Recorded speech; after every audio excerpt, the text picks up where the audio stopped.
The information that I shared this morning, I'm going to go over again briefly because I went through it so quickly and some of you weren't there.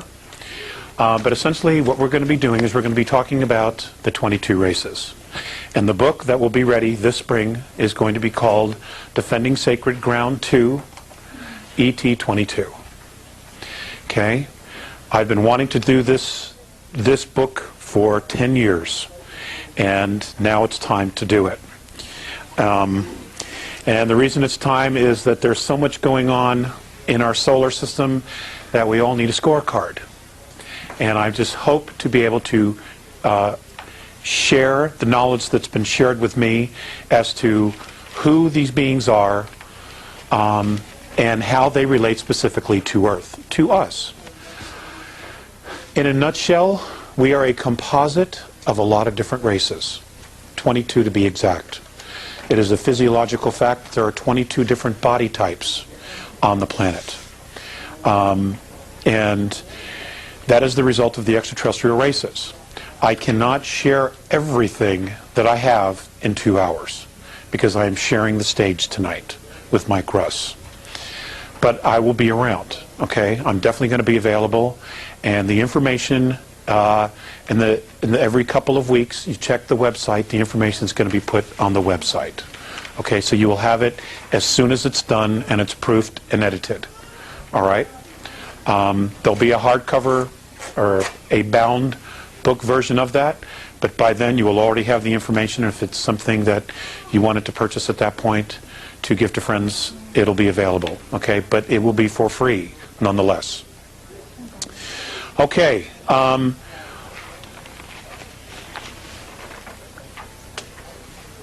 not going to go into how it all started for me. For 13 years I've been telling that story, and I refuse to tell that story anymore. Okay, if you want to know, you can go to the website, www.lettersfromandromeda.com, and all the information's there, including book 1, which you can download for free. I'm doing that for the video, pretty much. Okay. Now, Earth history, we are taught a very, very shallow version of Earth history. We are also taught that we evolved from a single cell, that essentially we were an accident. Okay, all of us are just an accident. And something happened, something really weird, but yet something miraculous happened to a couple of chimpanzees, and ta-da, here we are. Okay? Should it be so simple? In fact, I like the real version much better than the concocted version. Okay? And so what we're going to talk about, what I'm going to start with, is I'm going to start with some of the Earth-taught timelines of history, and I'm going to blow through specific periods and just move it through to prove a point. This will be much more specific in the book. Okay? Earth formation. We're going to start with the Precambrian time, 4.5 billion years ago to 554 million years ago. Earth-taught history. The Earth is forming, along with other planets in the solar system. Earth is being born. Life is awakening. The first tectonic plates are beginning to move. Fungus, plants, animals, and organisms are developing, and the atmosphere is becoming enriched with oxygen. Okay? Extraterrestrial taught history, or I should say Andromedan taught history. An ancient race known as the Founders, who the Andromedans and the Pleiadians believe is an ancient race called the Patal. That's P-A-A-T-A-L. Is on an engineering program whereby environments of planets and terraforming is being done. They are doing this to make these planets and star solar systems suitable and habitable for organisms and for life. Rendering ecosystems that are filled with hydrogen, oxygen, methane, and ammonia. Okay, now take ecosystems, one being oxygen, or some being oxygen, some being methane, some being ammonia, and some being hydrogen. Now, these are all gases. For the introduction and colonization of microorganisms, nanites, and all types of life forms. Self-replicating machinery and the bombardment by comets and planetoids to change the rotation and the chemistry of the planets. We'll get to the self-replicating machinery here in a little bit. The practice and engineering of removing moons to alter a planet's rotation and moving planets closer and further from their suns to either decrease or increase radiation received by the planets. Now, I want you to know that that specific engineering feat of moving planets closer and further away from the sun, moving moons, adding moons, is a practice that is absolutely in full swing today throughout the galaxy and in other galaxies. Okay? It is solar system building. This happens a lot. There are races, even the Andromedans are capable of creating a solar system. Okay?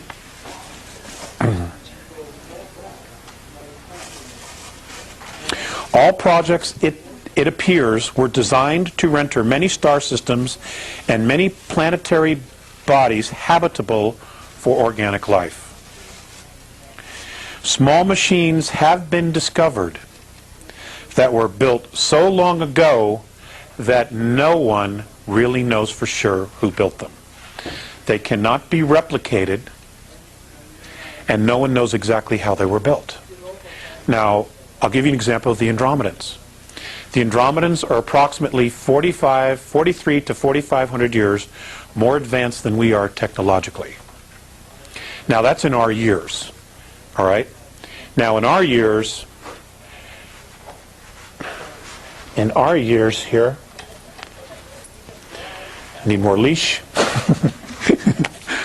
Okay, a year for us equals 365 days. Okay, this is one rotation around our sun. The Andromedans count years in a completely different way. In fact, almost all the extraterrestrials do. And their concept of age, of counting, especially in this way, what they consider a year is when every cell in their body has been fully replicated. Now, if we did that, 1 year would be equal to 7 years in our body. Okay, so it takes approximately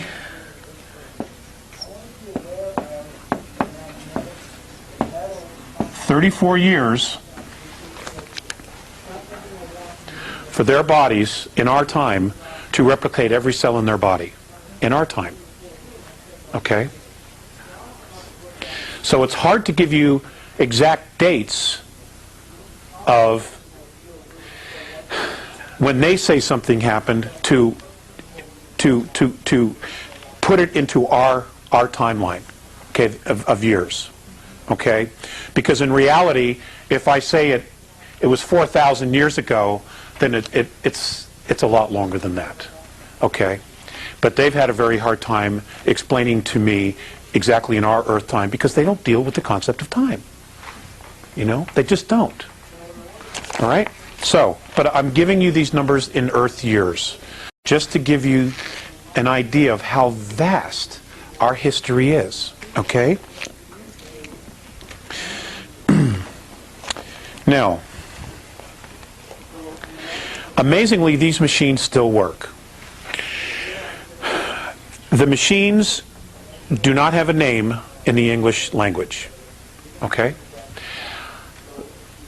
They don't even have a symbol that we could comprehend.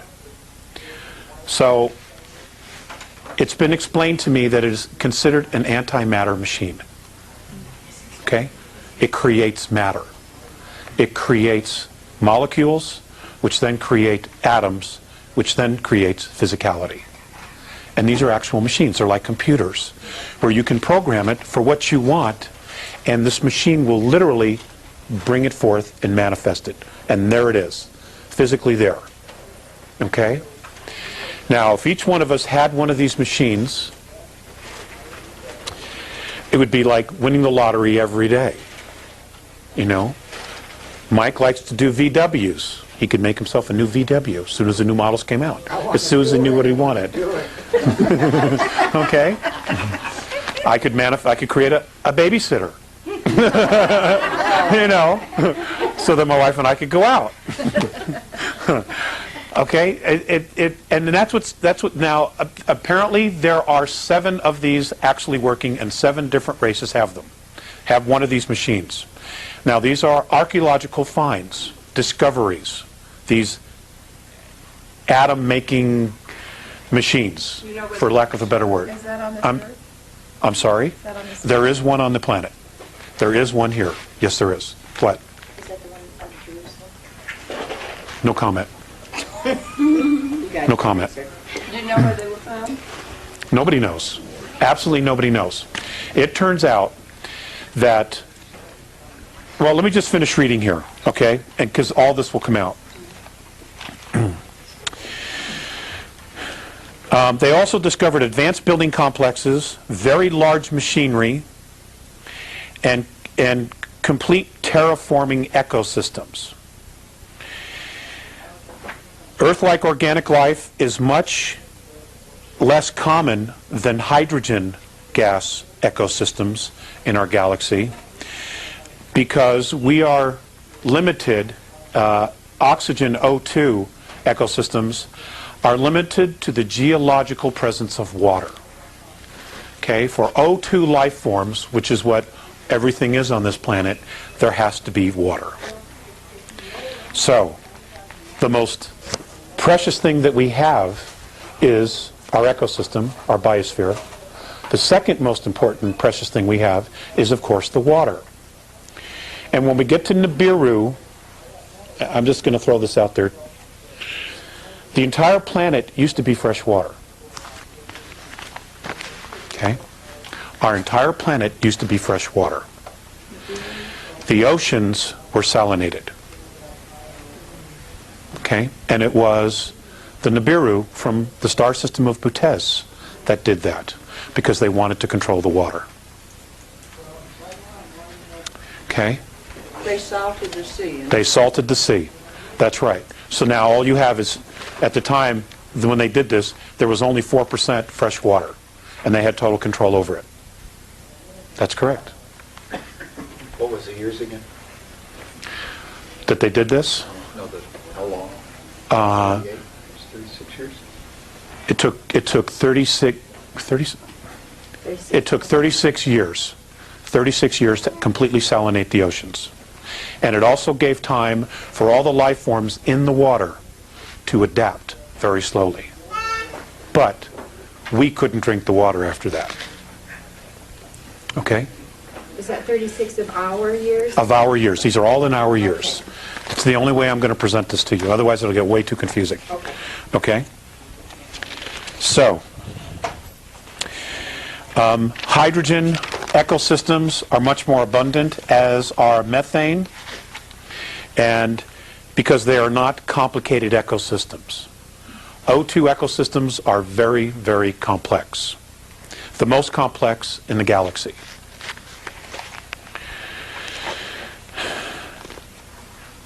Archaeological evidence, records, and legends point to the founders, quote unquote, the Patal, as the creators and caretakers of this galaxy. The disappearance and or extinction of the founders appears to be deliberate. And what that means is, and how it's been explained to me, when they use, we all know what disappearance means, but to the Andromedans, when they refer to extinction, if there is no physical record of them on third density, they're extinct on third density. That doesn't mean that they're gone. It could be that they evolved or ascended to a higher frequency, or they dropped down to a higher frequency to create third density, and when they were done, they left. But they are extinct on third density. Okay? See, in sharing this information, this particular information that I'll be sharing in the next year, it's important to stretch yourselves to try to think holographically here, okay? Because there are so many implications to this information, and it's difficult to try to express that because the English language is so limiting, you know, to try to give you a concept about how this was all done. When the Patal apparently left, according to the archaeological record, other life forms, sentient life forms, reptilian, human, plasmic, methane life forms, all begin to appear and do appear in our galaxy in full form. Okay, now just think about that. They appear in full form. That means that they came from someplace else, or they were brought from someplace else. There was no millions and millions of years worth of evolution into this. Okay? And this is the same problem that our archaeologists have on planet Earth. Okay? They keep espousing evolution, but there's just no proof of the evolution in the geological, archaeological record. There just isn't. Things appear fully formed. Okay? It's amazing stuff. Now, are the Patal archangels? Are the Patal the gods? Nobody knows what they are, which is why they just refer to them as the founders, because they don't know. Okay? They don't know. The Andromedans do say that there is a creator. They, in their belief systems, in their traditions, say that it does not carry a dominant male frequency. In their opinion, it carries a dominant female frequency. Okay? So, in their opinion, and I'm telling you, they're real men. You know, the creator is a goddess. Okay? Does exist. Okay, so we blew through that. The Paleozoic era, 554 million years ago to 245 million years ago. A dramatic explosion of diverse, multi-celled animals. Well, they put that because suddenly everything is there. It's in the geological record. They don't know how it got there, where it came from, but it's there. So they just say, well, it just exploded. There it is. All these different things show up out of nowhere. Species appear with all living animals, almost all living animals and species appear within a few million years. Again, there's no evolutionary process here. They just begin to see them in the archaeological record. And each consisting on different parts of our modern continents. Now, at the time that this was happening, the North and South Pole were different. Okay, the planet was literally laying on its side. It had already had a pole shift, one of its many pole shifts. Okay, which is where the physical North and South Pole rotate, usually following a magnetic pole shift if it's done on its own. If it doesn't do it on its own, that is because a planetoid or an asteroid hit the planet, made it roll, and then what happens is the magnetic poles will either correct it over time and make the planet rotate back, or the magnetic poles will follow. Okay? I do not understand the mechanics of that. The west coast of North America ran east and west along the equator. Africa was the South Pole. Okay. Suddenly, during this period, 245 million years ago, 90% of all marine and animal life becomes extinct. Okay? Animal life. Not plant and fauna. Okay? Marine and animal life. Now, you would think that if something really dramatic happened, that everything would be affected. But that's not what happened. Okay? It was mammal and animal life.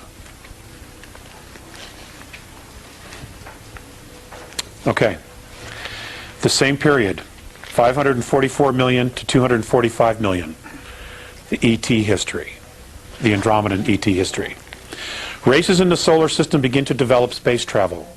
Most are only able to travel within their own star systems. Some, however, are able to travel outside of their respective systems and have begun contact and discovery of other cultures. The start of trade within star systems begins. Trade routes are established and negotiated. The sharing of technology has begun, and the development of new systems of space travel has also begun, because now the space colonies, the different races that have been established here that came in and fully formed, have now figured out how to get off their own planets, and now they're talking to other people, getting different perspectives, and they're sharing ideas, okay, and sharing opinions. I've not touched on this, and I won't touch on it in this lecture, but there were also a lot of misunderstandings, okay, that went on here, especially between the hydrogen planets in cultures and the O2 cultures. And I'll explain why there were some different misunderstandings later on when we get into this. Okay, treaties were forged between star systems and races. One particular race of sentient beings, which was much more advanced in space travel, set out to explore the galaxy. That is the Alpha Draconans, the Seeker. They were the very first, according to the Andromedans, to actually get off planet. And they were, at the time, the most advanced. Okay? They're an incredible race. They are an incredible race. They just have some incredibly ridiculous prejudices and biases. Okay? But that doesn't take anything away from the fact that as a culture, they've done some incredible things. You know? And a lot of other races have learned from them as well. Their spacecraft, at the time, were hollowed out moons and planetoids, which they refurbished, built out, created their own internal ecosystems, and fitted with propulsion. Some of that using fuel, which is not oil like we have here, but it was some kind of a gel that was mined in their star system. And kinetic engines. They created kinetic engines. What's kinetic? Energy. Focused energy. Electricity, a type of electricity. It's my understanding. Let's hold the questions. Let's hold the questions, okay? I have a lot of material to go through.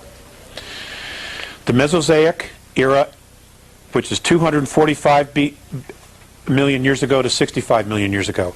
Robin, write down your question, okay, please. Okay, Earth taught history. Mesozoic means middle animals. It is the time during which the world's fauna changed drastically. Now, it didn't change before, but now suddenly it does. And great change in terrestrial vegetation. The dinosaurs evolve. Well, they show up out of nowhere. Okay, and evolve into the Triassic and then Jurassic eras, only then to become extinct. Another planet-hitting asteroid hits the Earth in the Atlantic Ocean off the coast of Colombia, what is now known as Colombia. Now, were they deliberate? Nobody seems to know if they were or not. But what's interesting is that every time the planet gets hit with an asteroid or there's a pole shift, there's a radical change in the Earth's ecosystem. And what happens is it becomes more and more friendly for human life. Okay? 244 million years ago, we could not live on this planet. There were just too many things out there that would have hurt us. Okay? Extraterrestrial history, 245 million years ago to 65 million years ago. Many planetary civilizations have full space travel. Interplanetary trade is extremely established, and the need for natural resources increases and causes the exploration of the galaxy by advanced sentient beings.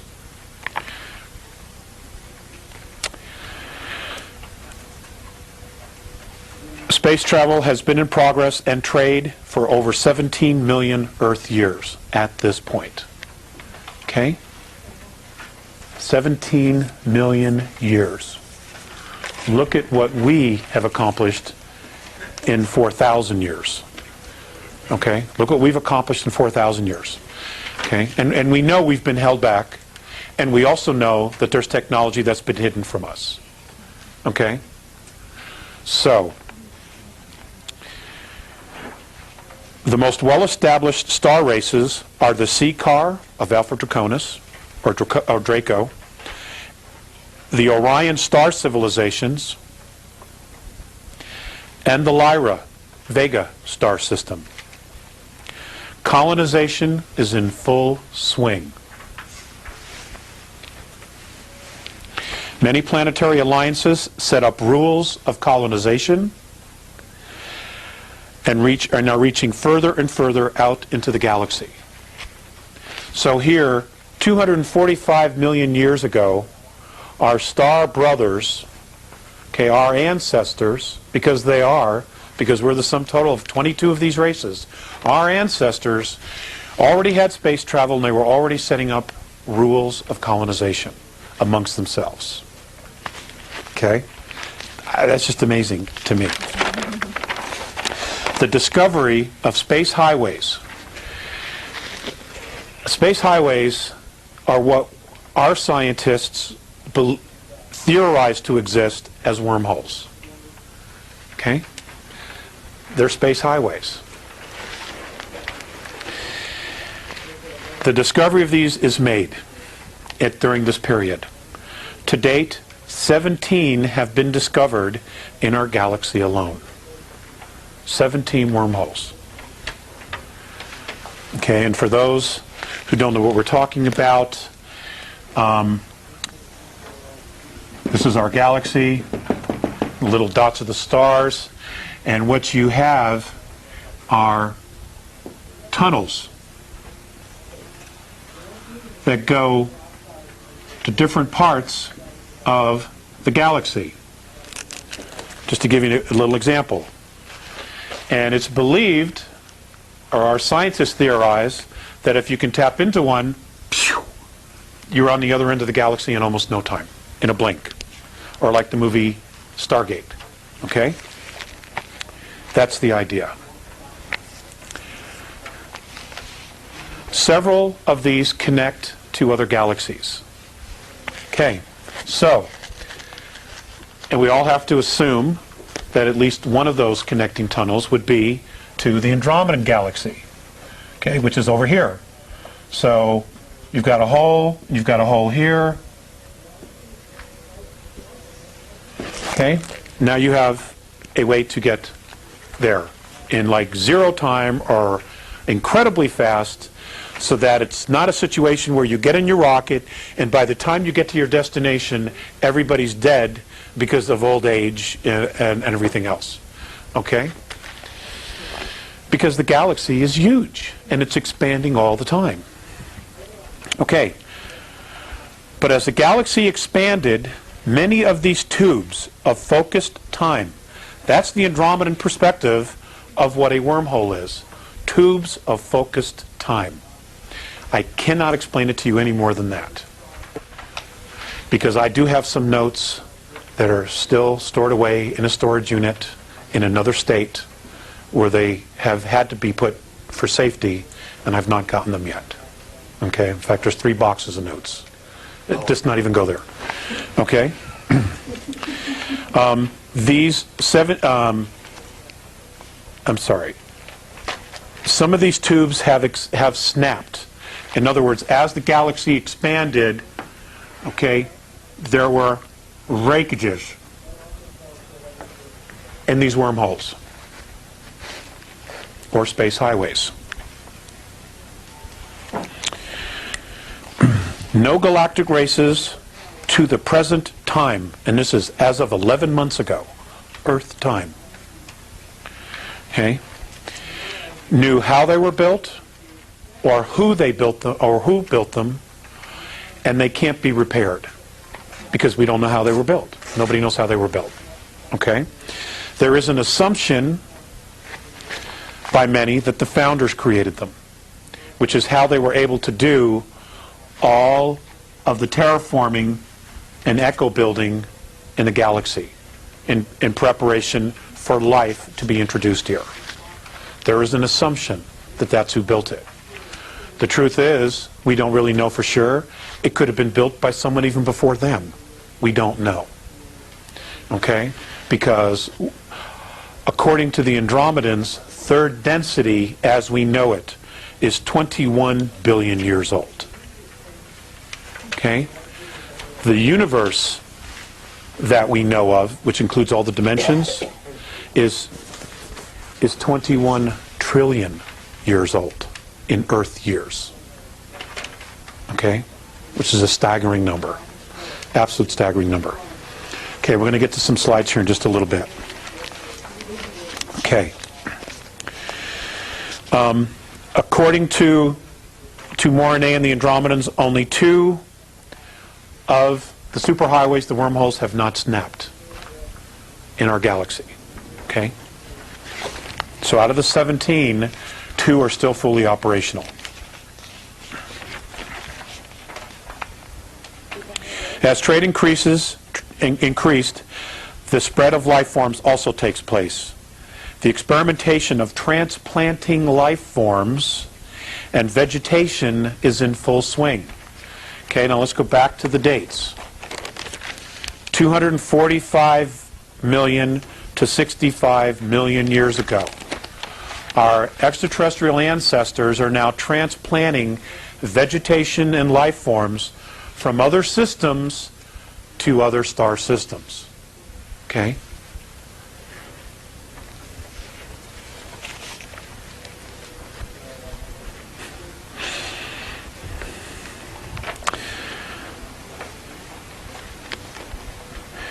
The transplanting of life forms is only with life that has potential.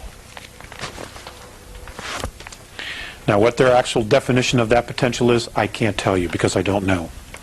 But according to Morine, this potential can only develop in complex ecologies.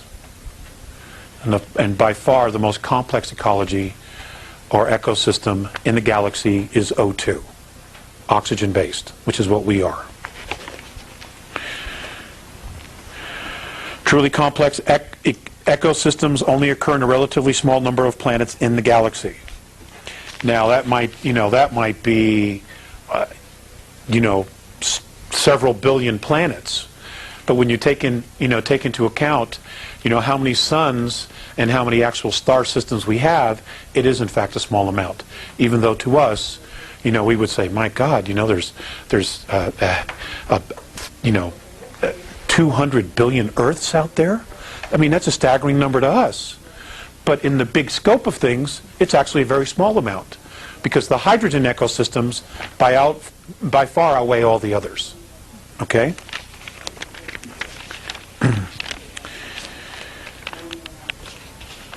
It follows that a complex ecosystem, planet-wide ecosystem, is the next most valuable thing in the universe to consciousness.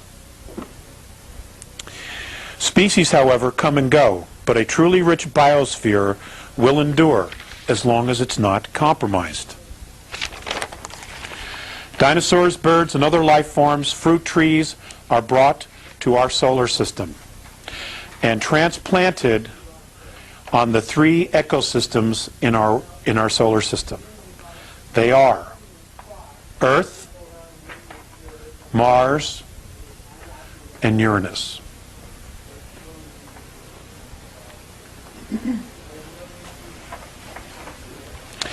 All developed extraterrestrial races have already impressed on their civilizations that conservation of biospheres was and is simply a necessity. Okay? This is 245 million to 65 million years ago. Okay? They were already teaching their children about conservation of the ecosystem. Okay.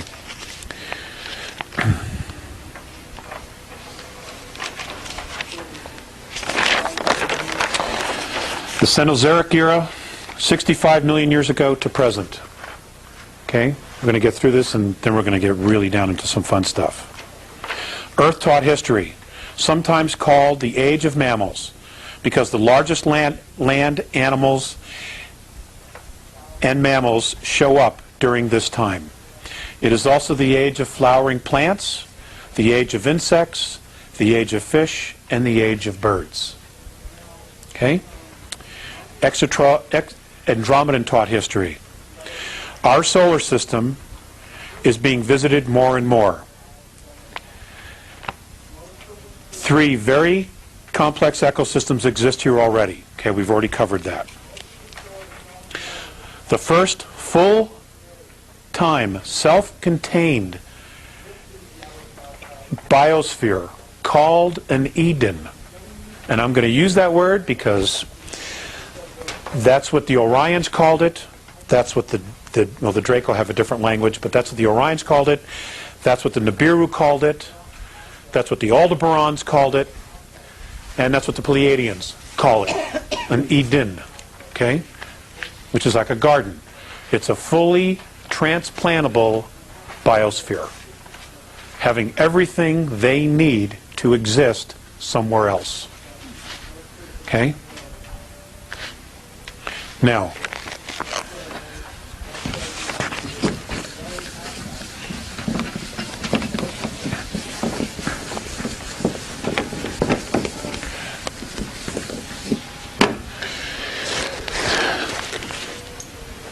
we do not really appreciate how smart our ancestors are. Okay? Because they don't always travel in very large spacecraft. But what they have learned to do is travel light and make sure that whatever it is that they need, they have or they can grow.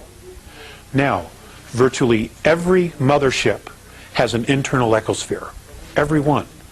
Now, we see the scout craft, we see the 4, the 5, the 100-mile craft. The 100-mile may have some kind of an ecosphere inside of it because it has a crew. That crew needs to eat. Okay? So they will create a park-like setting, an ecosphere, inside those spacecraft. Most of the craft that have hit the Earth are just little scout ships. Okay? If a 100-mile mothership hit the Earth, we'd have a pole shift, and everybody would know about it. Okay? But the very large ships, and I'll give you the example of the Andromedan motherships. They're complete spheres, and on the inside, they are complete worlds unto themselves. In the center of these crafts, and they may have as many as 3, they will have ecosystems, parks, as big as 21 miles long. The one that I saw was 21 miles from one end to the other. For me, and it was 900 miles. Okay?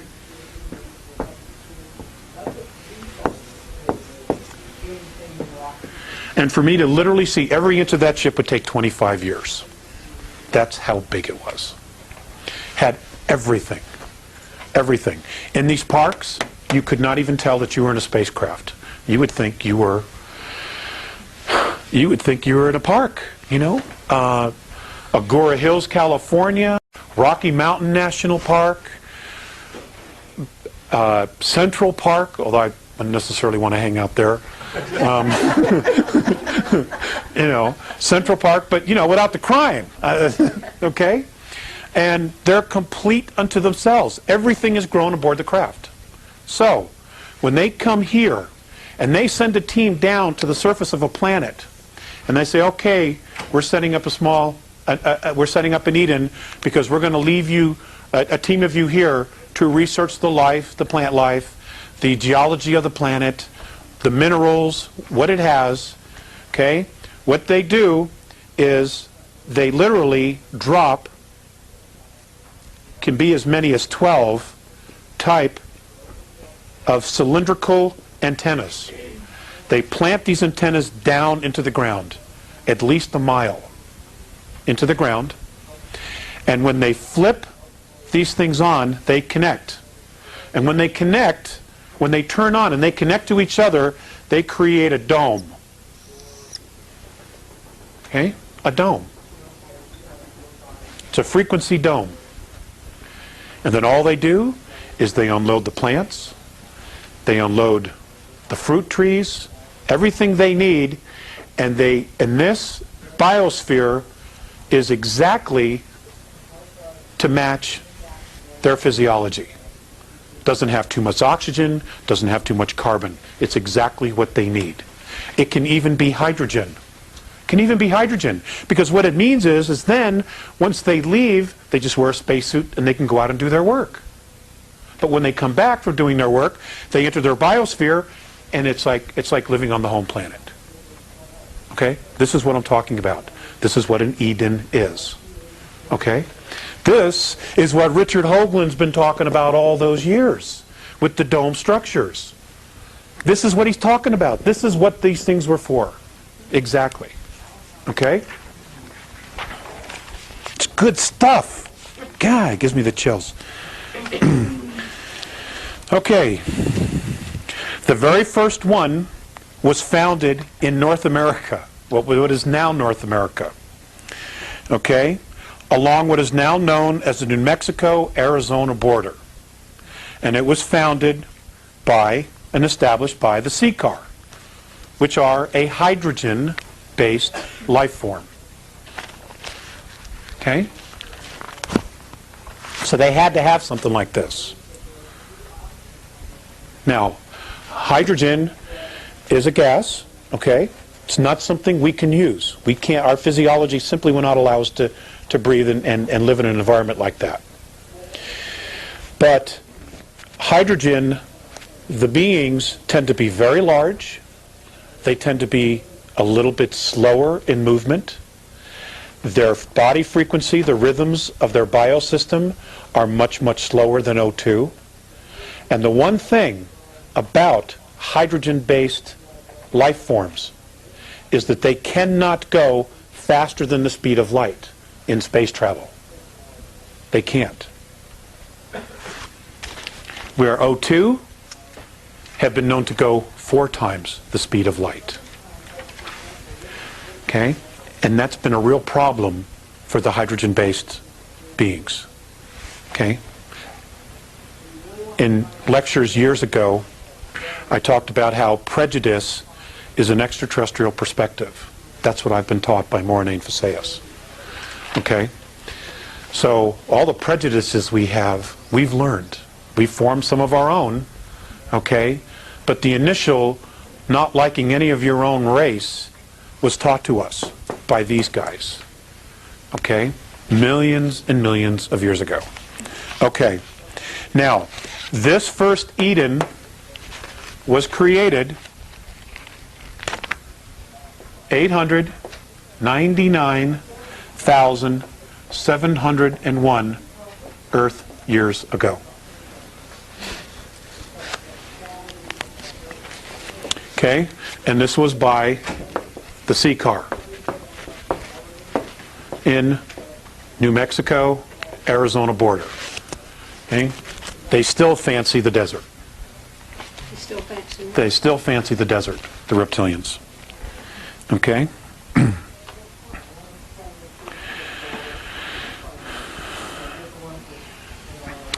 This biosphere was first inhabited by caste. Now, the reptilian civilization is 3 castes, is a caste system. Okay, it's a monarchy, but it's also a caste system. And you will find that it is stunningly similar to those in England, okay, in Europe, where you have royalty. Okay, you have the officer class, which is your dukes, your earls, Okay? And then you have your peasants who do all the dirty work, literally do all the work. Okay? It's exactly like that. According to Mornay, this first biosphere was built by the officer caste or officer class of reptilian beings, and they were the first to stay here. It was not actual royalty. Okay?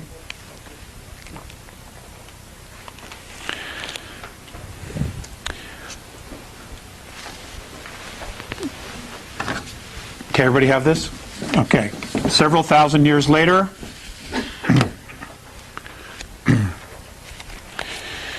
Orion, well, actually a couple hundred years later, Orion established an Eden here from the Orion star system. God, I'm so bummed my wife is missing all this. Okay. If you have your cheat sheet that I handed you,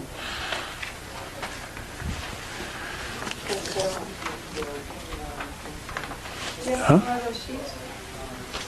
Oh, yes, I'm sorry. Thank you, Mike. Okay. In Orion, they come from Rigel and Betelgeuse. Now, okay, that's these systems here.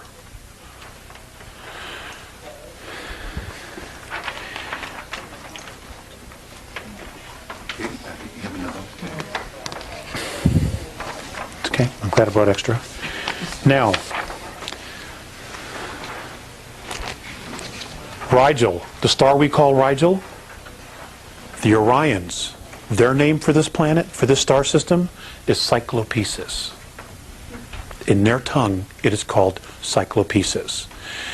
And whenever they go to a formal function of a galactic event, where there are other star races there, and we'll talk about, we will get to that, the proper way that they introduce themselves, and this is what the Andromedans do, and apparently it's tradition, and it was done, and everyone, whether they're enemies or not, have agreed to these specific introduction traditions so that there's no misunderstandings. Okay? So they've created traditions, and everybody does it, no matter what. This is what they do.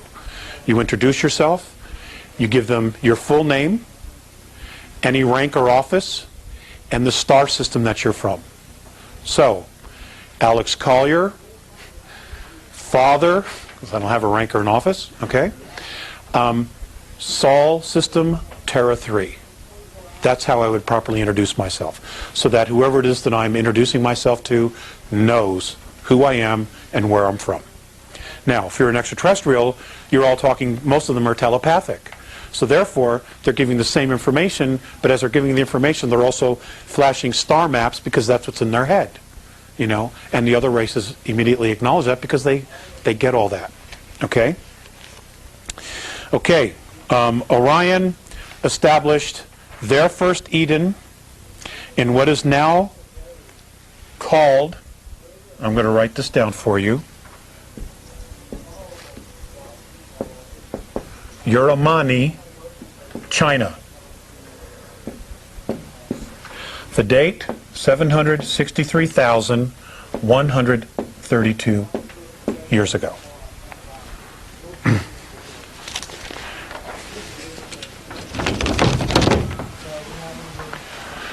Okay.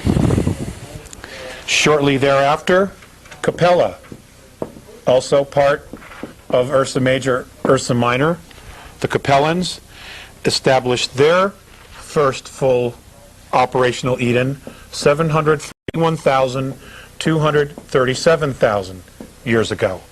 And theirs was established at the base of Mount Yogin in southern Chile.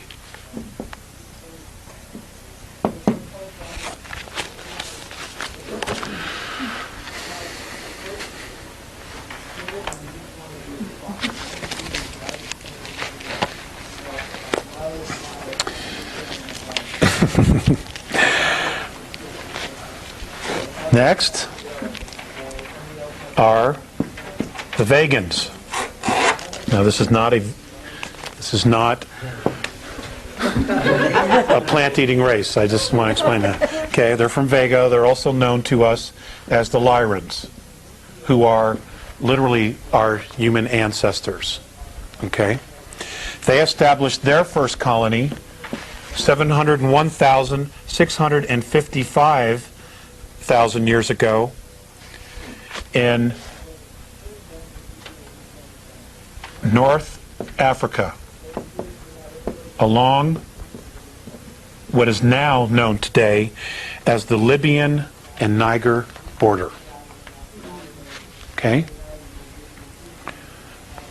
And I want you to know that on an archaeological perspective, from what I've been told, there in Ethiopia, there are absolute amazing things yet to be dug up there that have been left behind, that, you know, the cavemen did not build. Okay? Okay. Next, we have the Cassiopeans. Cassiopeans, 604,003 years ago. This is an entirely insexual sentient race. That's Algeria, North Africa.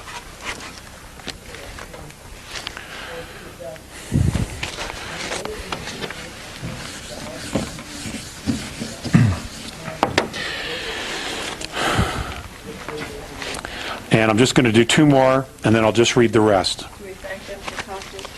Yes, we can. Yes, we can. Okay, the next is Butes.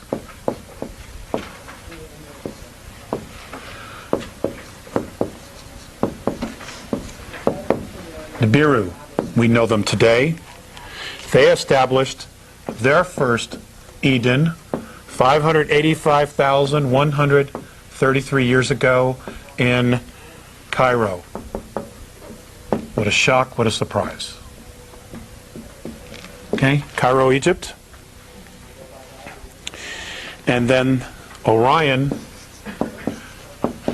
sent another team here, 87,300 years ago. And this one was established in Perth, Australia. Now, the Earth was not in the position that it's laying in now. Okay? If you were to take the planet as it is today and lay it literally on its side, this is where they were colonizing. But these are the locations we know today. Okay? Now, some of the colonies, after they'd been here for some time, they packed up and they left. They got all the information they wanted. Okay, but the Earth is in constant flux. You got to remember, many of these are hydrogen-based extraterrestrials, hydrogen-breathing extraterrestrial races. So when they go to their home planet, it's dull compared to the very complex ecosystems that O2, that oxygen breathers have and live with.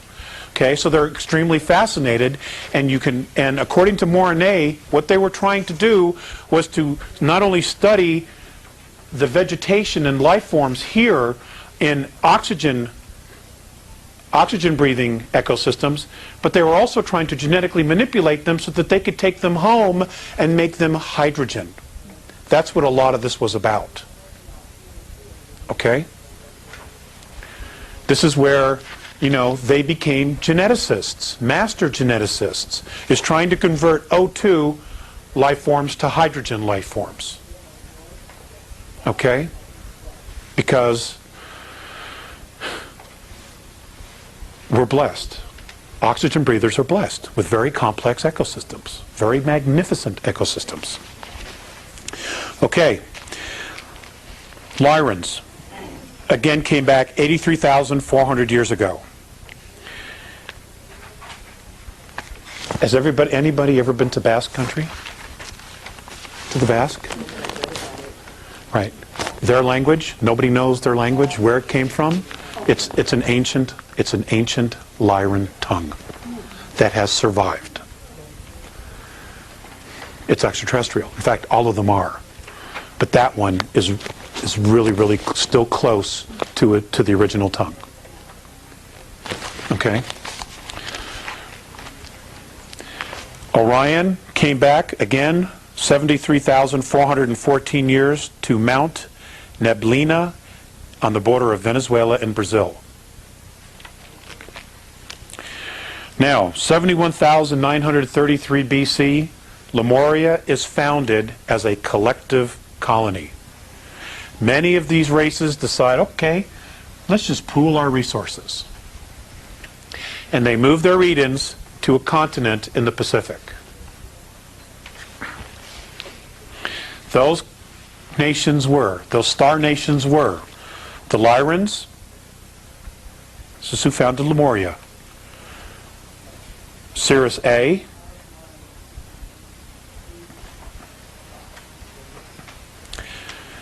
Pleiades, races from Tegeta and Meropa, specifically. Those two star systems. Tegeta and Meropa. Ursa Minor,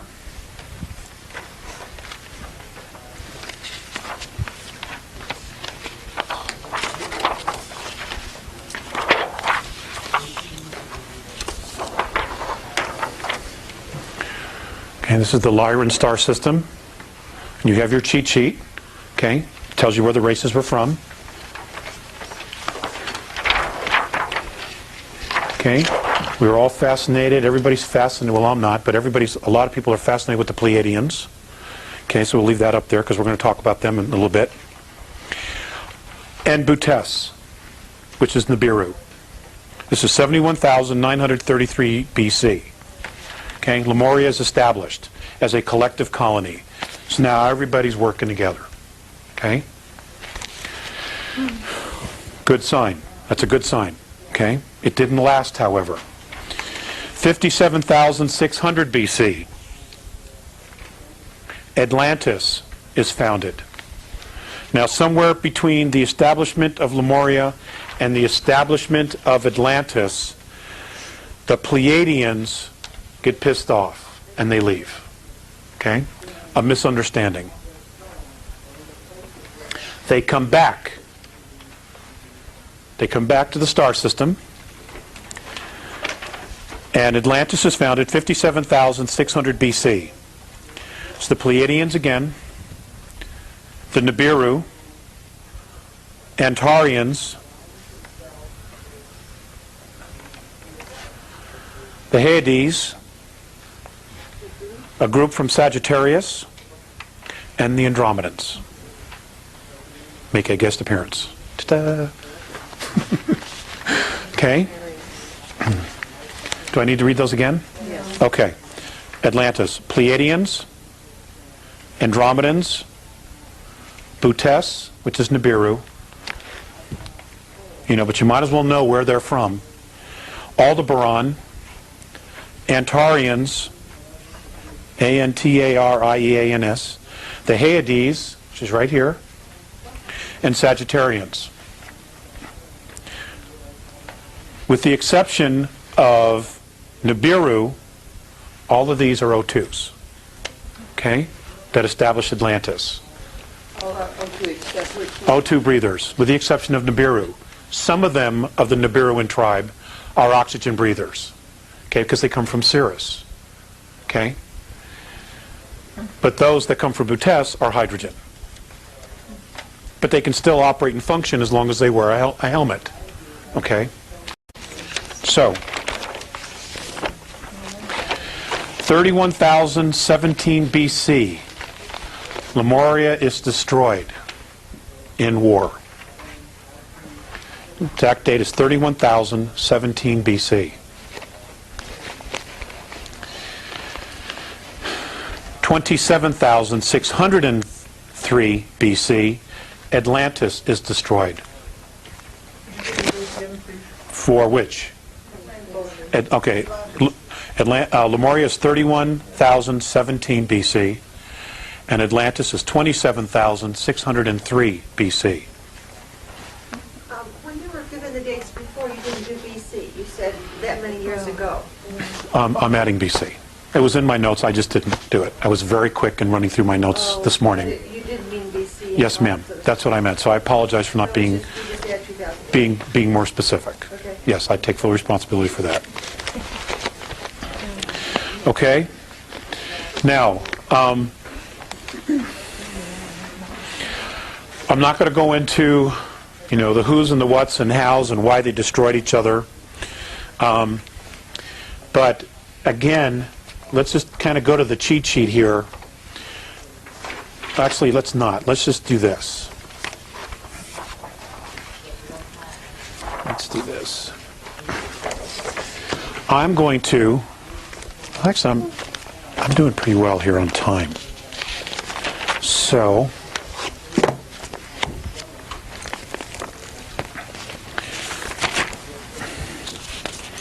let's talk about the races. Okay?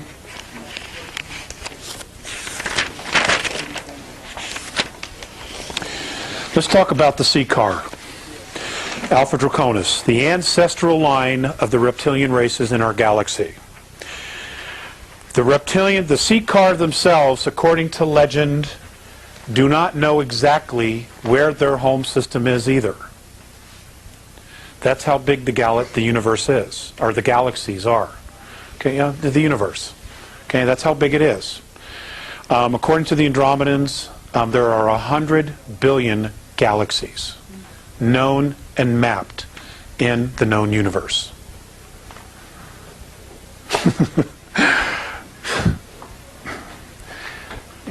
Now if we can get a 7-Eleven franchises in just one of those in each galaxy, we'd have it made, or a coffee shop, even better, legally addictive stimulants. Let's just do that. Yes. Okay. I'm just going to give you some things about each of the races, or several of the races anyway, okay, because I want to take a break in just a little bit, and I want to finish up. I want to take some questions, and then Mikey's going to do some sharing. Mike Russ. Okay, the sea car. An absolute amazing race. The oldest known reptilian race in our galaxy. They are, in fact, the only genetic line of their kind that is not extinct.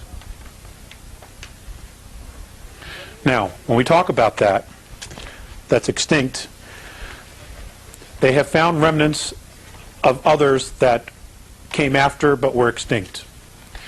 Most of the reptilian civilizations that we know of today, in Butes, Orion, Capella, the ones that are on the list here that I've given you. Okay? And I, in fact, will put the slide up so that the folks that buy the video will say, well, what the heck is he talking about? Okay? We'll put that up. Okay? And then we'll move it up. They are all genetic manipulated half-breeds of the original sea car race. Okay?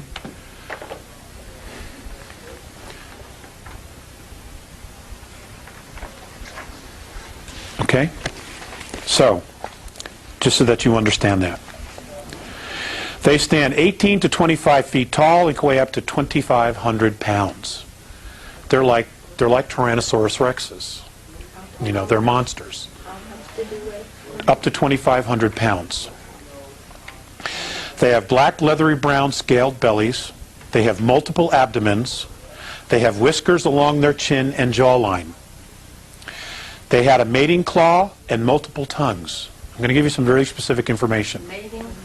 A mating claw. What does that mean?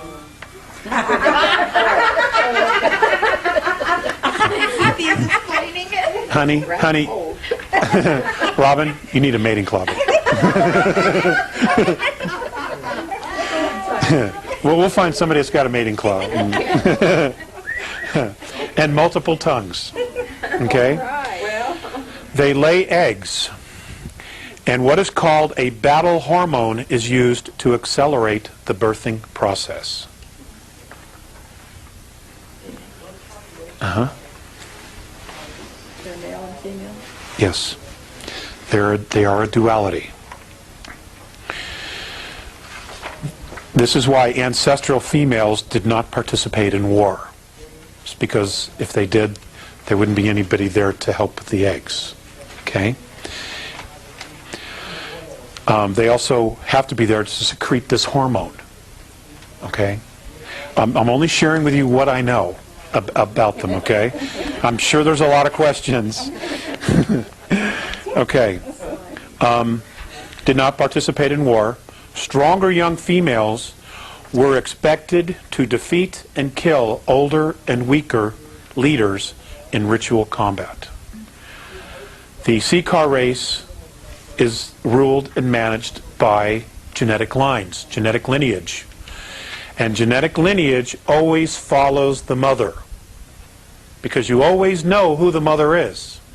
You don't always know who the father is. Okay? So, you know, in that particular line, the gals have all the say. Ruled by a monarchy of a queen genetic lineage, they are one of the most powerful races in the galaxy. They have some of the greatest military might that has ever been seen in the galaxy.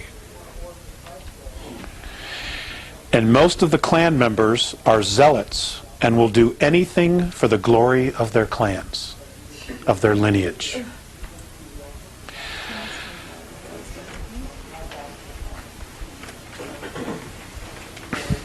They have been the chief enemy of all human races in this galaxy in past conflicts. Again, we're talking about hydrogen. Hydrogen breathers versus oxygen breathers. They have 3 spinal columns. One spine is located ventrally near the stomach. The other 2 are located dorsally on the left and on the right of the Seeker's body. The spinal columns join near the dorsal of the geometric center at the extreme posterior of the trunk to form a long and very powerful tail.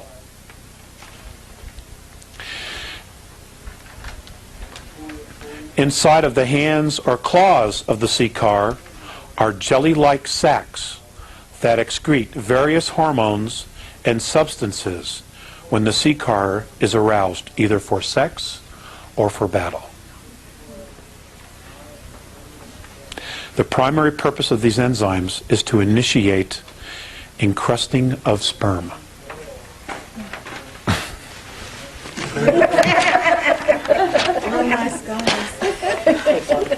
Okay.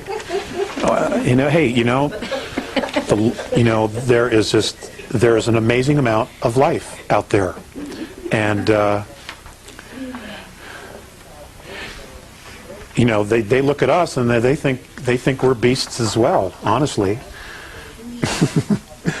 Okay. Now, I'm going to talk about the Lyrans. Now, when I'm talking about the Lyrans, and then I'm going to talk about the human race as a whole, about some other things here. I've got some pretty good notes. I'm also talking about us, okay, and our ancestors, and all the ancestors of the ancient Lyran line, genetic line. Okay, now before I even get to that, I'm going to read the first sentence that I have on humans. The human race is unusual in having all of its members' race derive from one genetic line.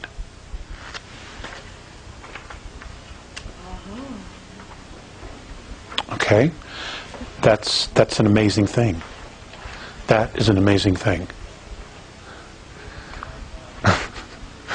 Okay, so now let's talk about the Lyrans, and then we'll talk about humans some more. Okay, we'll talk about the Lyrans. Their skin color is amber, blue, and or red.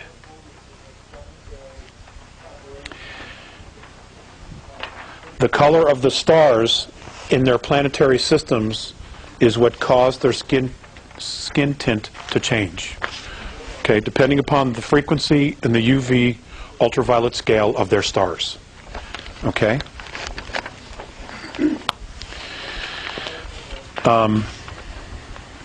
They're mammalian of mammalian descent. Okay? They are the only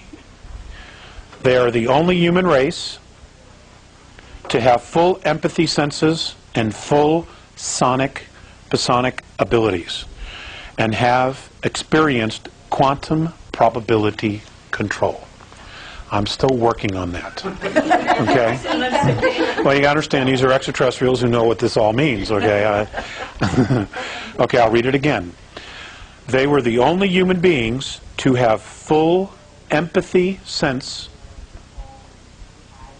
full psionic abilities, psionic, and have experienced quantum probability control.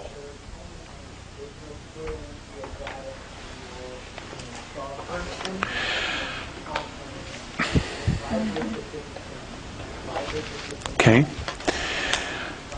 They are also considered today a retired race that has very little intercourse with other main civilizations. In the past, on Earth,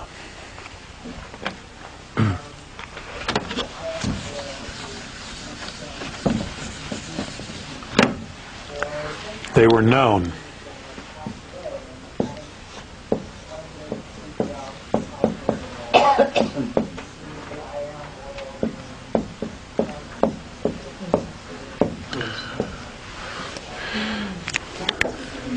Yes, that's what they were known as.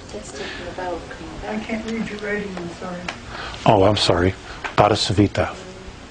It's B-O-D, B-O-D-H-I-S-A-T-T-V-A.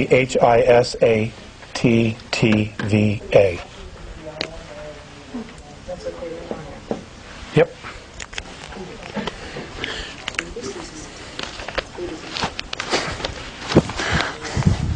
Ta-da! Lights go off. That's great. You know, that's great. Okay.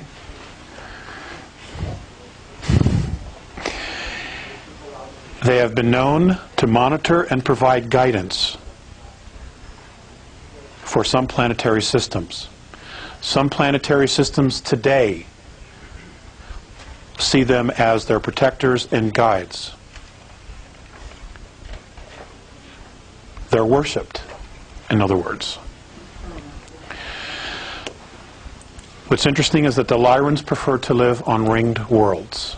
They just have a preference for living on ringed worlds. And on the Andromedan Council, they are known as an elder race, which carries great prestige on the Council. Because extraterrestrial civilizations, ladies and gentlemen, really pay close attention to genetic lineage. Okay, now we're going to talk about the human race as a whole. The Andromedan, how the Andromedans see the human race. Okay? I'm doing this for the people at home so that they can all write this down. Okay.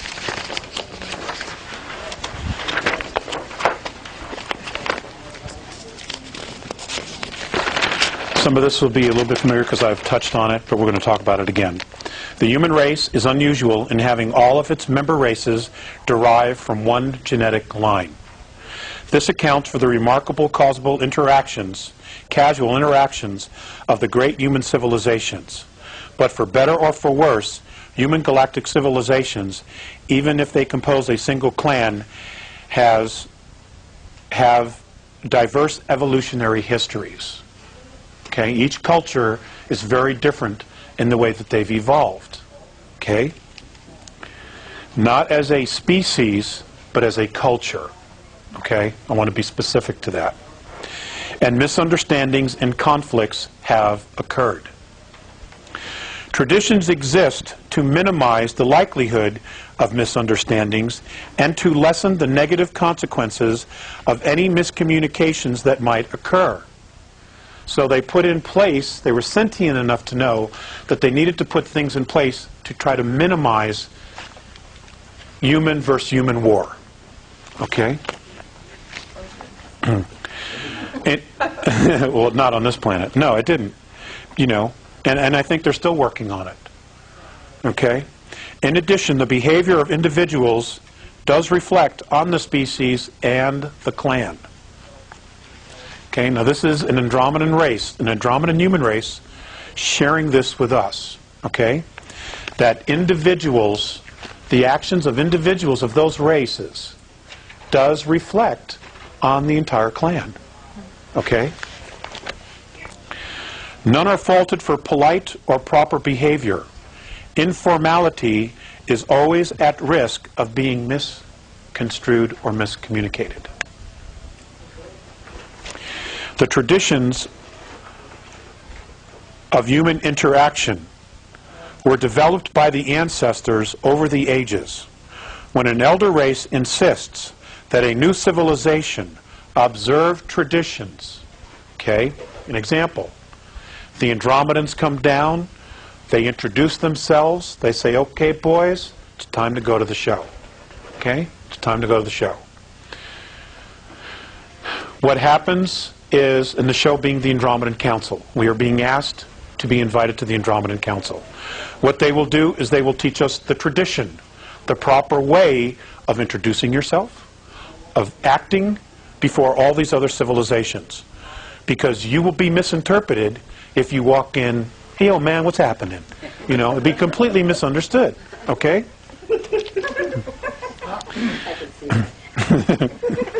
Yo, blood, what's up?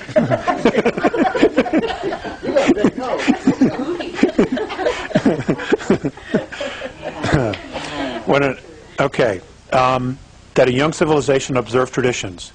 It helps the young races build a culture that will function well in galactic civilization, as well as help guarantee that this young race will become a virtuous and productive member of the galactic commonwealth.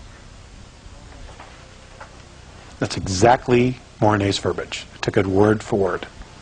The galactic commonwealth. Okay? It is important that all humans be as polite as possible. This helps both the young and the old cultures, because many old are socio-biologically dependent on ritual. They have become so conditioned that this is just the way you do it. And their civilizations, their traditions are so deeply embedded that they're not going to change. Okay? We have that same situation here on our planet. We do. And can be psychologically disturbed by informal and rude behavior. That's what he says. If the occasion calls for it, apologize, and then speak only when spoken to. Never touch a fellow elder race person unless you are specifically asked to. Now, that leads me to something that I was taught, which I did when I was brought on board, and I met other races. And this is what the Andromedans do when they meet another race, okay? And I was taught to teach this to everyone here, which I've done, so I'm going to do it again. When you have a contact and you're standing before an extraterrestrial or extraterrestrials, stand, yourself square, you bow, never taking your eyes off of them, and you say, it is the manner and custom when entering my space that permission be asked. You say it very clearly, because what you are doing is you are declaring your sovereignty and you are declaring your space. All right? Because we are not that well thought of. So it's important to do something like this. You got 10 seconds to make a good first impression. It is the manner and custom when entering my space that permission be asked. Is that done verbally or? Yes, well, we would have to. We would have to do it verbally. They would probably respond telepathically. And if we didn't say that, There is always the possibility that your space will be violated. I mean, they would violate then probably. Well, the Greys would. The Dows would, absolutely. Uh-huh. But nobody knows to do that, you know. And besides, they wouldn't approach you that way. They always steal you out of bed, you know, because they're little friggin' cowards. No, I don't have any charge on that. Okay. Physically disturbed and spoken to. Most human galactic races have 3 languages. And these difference markers are formal, informal, and differential. Now, the differential apparently is what's used in a lot of politics, galactic politics, that particular language. The formal is when you are addressing your own race, like State of the Union. It's also when you are talking to elders.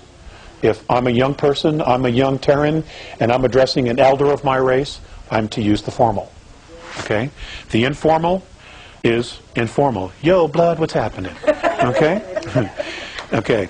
The informal marker is not used ever in public. Always ask if both parties are comfortable with the informal language. So I would have to say, Mike, do you mind if I talk trash?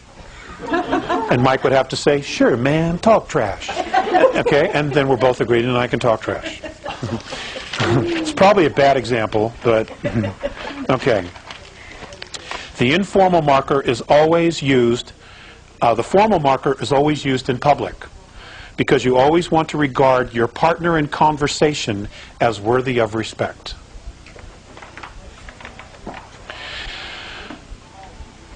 The prestige of a mature race is always subject to debate.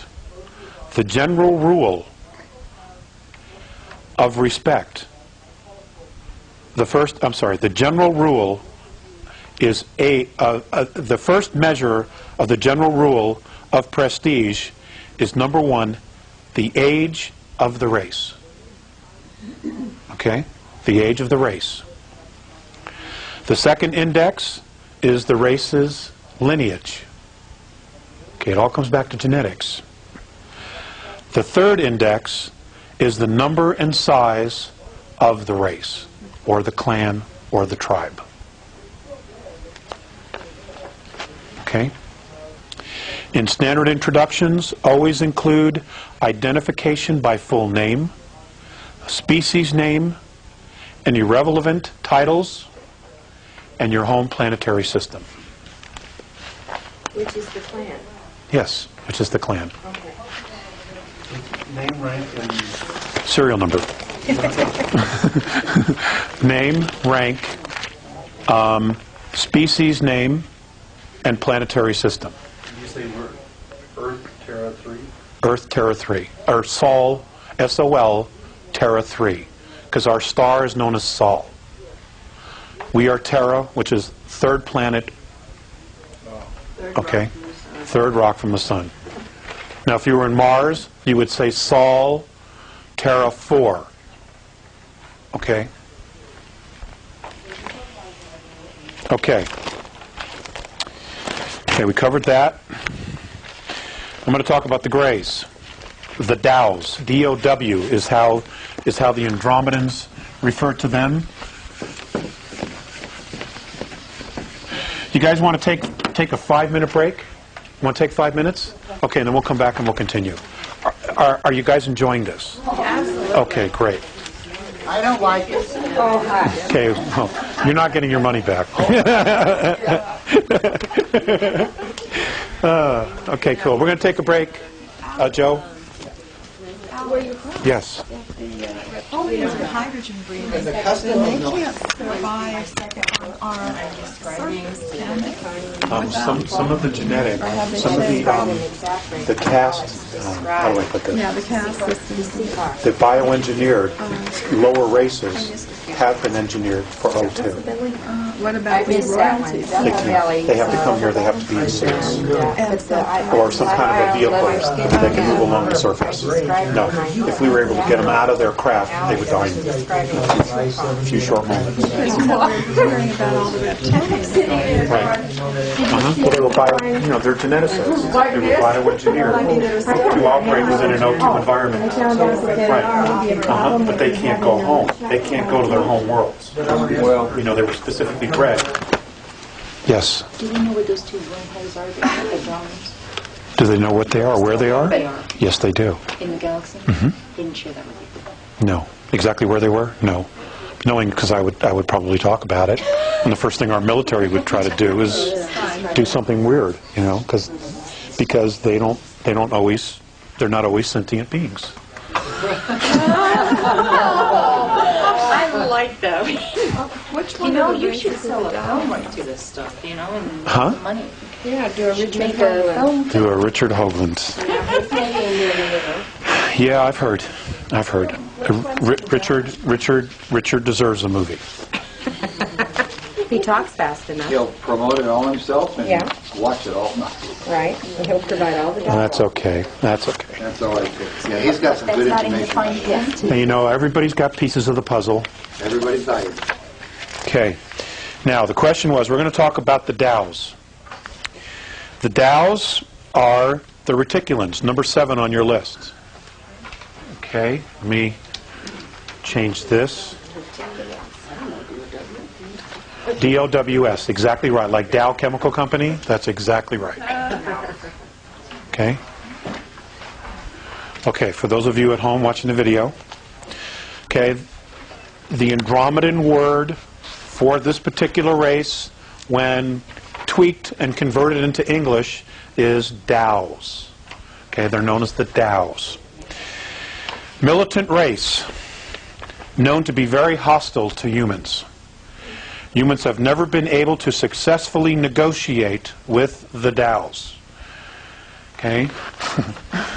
I'm sure that our military wished they knew about this in the 50s. Okay? Because, they made agreements, they signed treaties, and the Dows have never kept one of them, but they're so technologically advanced that we're having a hell of a time getting rid of them.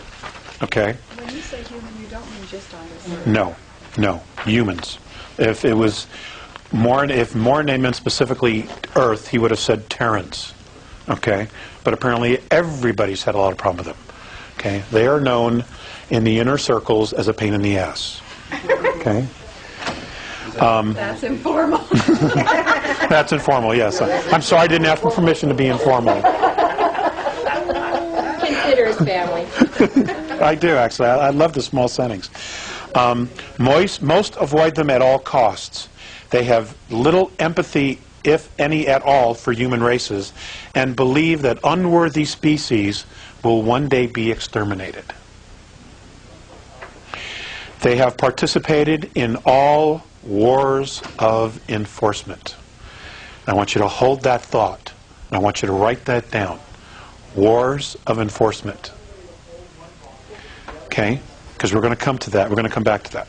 But they're hydrogen, right? Yes, they are. The original ones are. Okay? They are, in fact, hydrogen. He was probably wearing some kind of an apparatus. The original, the tall, spindly ones. The little ones, the ones that do most of the dirty work, they're, of course, just organic clones. Okay? And they've been, genetically bred to, do the dirty work in O2 atmospheres, biospheres. Okay. They have participated in wars of enforcement declared by the reptilian alliances. Now, humans have also had wars of enforcement. Okay? And have been attributed with 3 accidental extinctions. in the last 10,000 years. They have, or The Dows, yes, have been implicated, or these 3 accidental extinctions have been attributed to them. Okay? humans. I didn't say humans, extinction of humans. I didn't say that. Okay? Let me read it again. They have been, the Greys, they have participated in all wars of enforcement declared by the reptilian alliances and have been attributed with 3 accidental extinctions They were perfect. in the last 10,000 years. Didn't say who. Okay, so I'm not going to say, yeah, it was humans, because I don't know that. The fact that they exterminated a race is enough for me. Okay? They are under investigation for excessive genetic manipulations of at least 2 races. Your Earth race being one of them.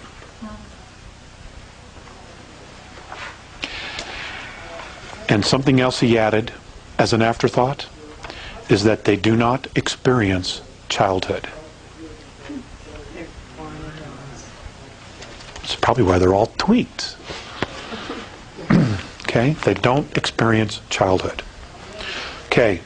Wars of enforcement.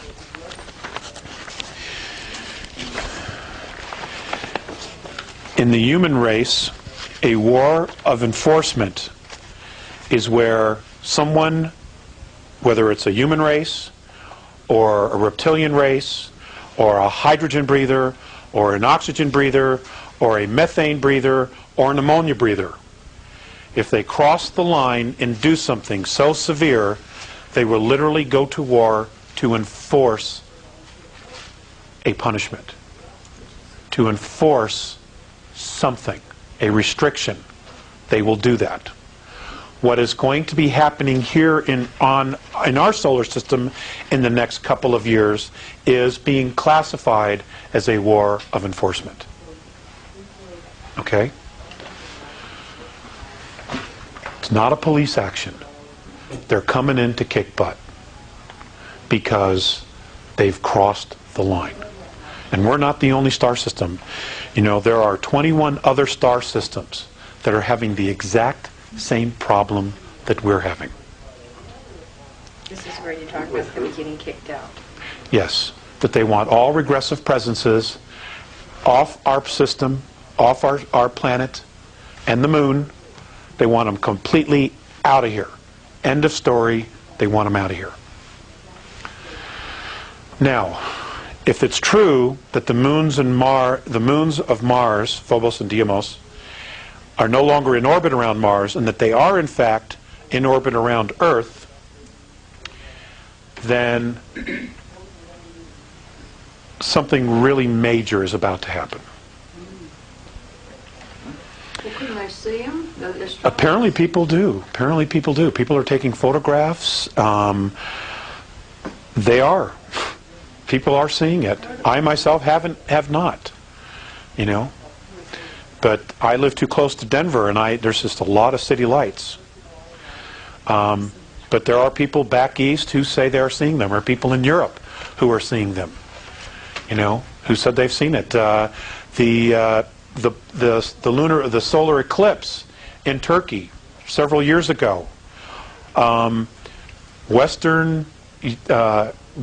European reporters, cameramen, who were taking pictures, got pictures of these 2 objects, and when they were blown up, they look exactly like Phobos and Deimos, following the moon. Both inhabited? No.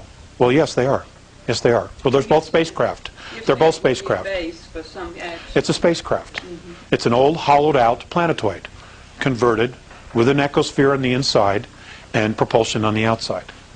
Right. It's a spacecraft. It's an older model. You know, you can find it on any good used spacecraft car lot. I want one. You know. And the Dows, the controller. And the Dows. Now, according to Mornay, and this was many years ago, before their alleged re-entry into our atmosphere or gravitational field. Mornay had said that the last time that Phobos specifically, he didn't mention Deimos, had entered the Earth's atmosphere or gravitational field was when the Great Plague began. Was the plague intended to be a genetic manipulation? The what? Was the plague? It was. It was. There are all kinds of paintings and records of spacecraft flying through space. What's his name? The Gods of Eden, William Bramley. He's got it in his book, right? We talked about that earlier, Robin and I. Where, you know, they talk about starships, spacecraft, something flying through space, dropping spores.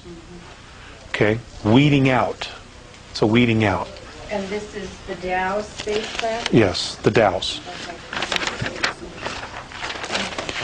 Okay.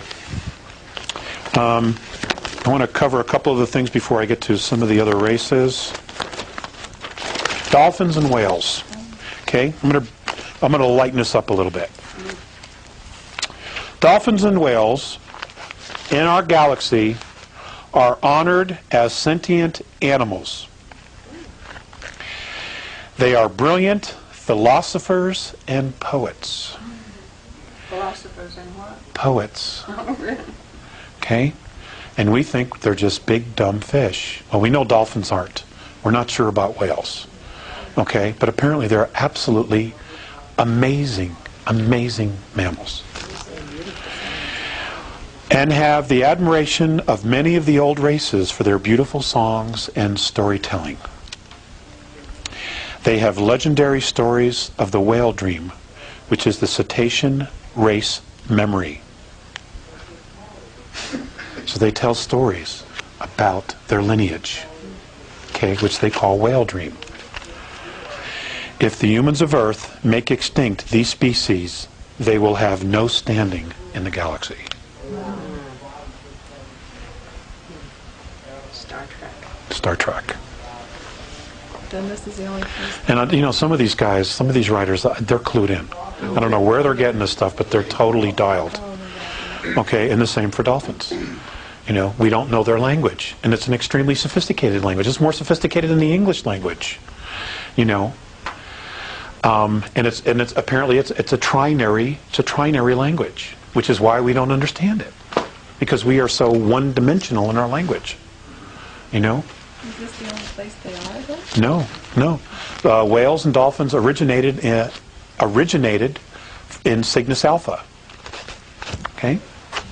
I got one of those.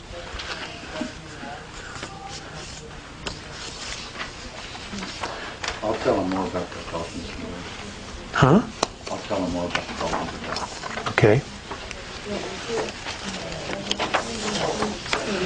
Okay, now if you look on your little cheat sheet. Lift the lid of the... Oh, yes, you're right. You gotta keep an eye on me.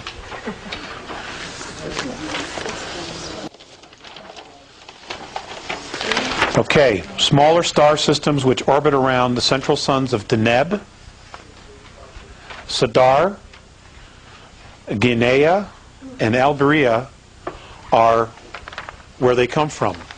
The largest population of whale and dolphin life is right here. Okay? Within this collection of smaller stars are thousands of star systems.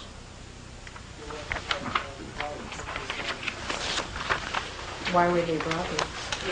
For song. They wanted to migrate. They wanted to explore the worlds. They wanted to add to the whale dream. Okay? And they were brought here millions of years ago, and they are recording. You know, and my understanding is that when they birth the young, they teach them the song. Okay? And the song is the story of the lineage, of their lineage, and the history that they've learned of the home world that they're on. That's the song that they sing. They're singing the song of the story, of the lineage. Okay? And it's, you know, one right after the other. They teach them everything they know. It's amazing, absolutely amazing. Okay. Okay, just going to touch on H2 and O2. Hydrogen, the hydrogen life beings were threatened or felt threatened by O2 life forms because O2 life forms have a much faster rhythm.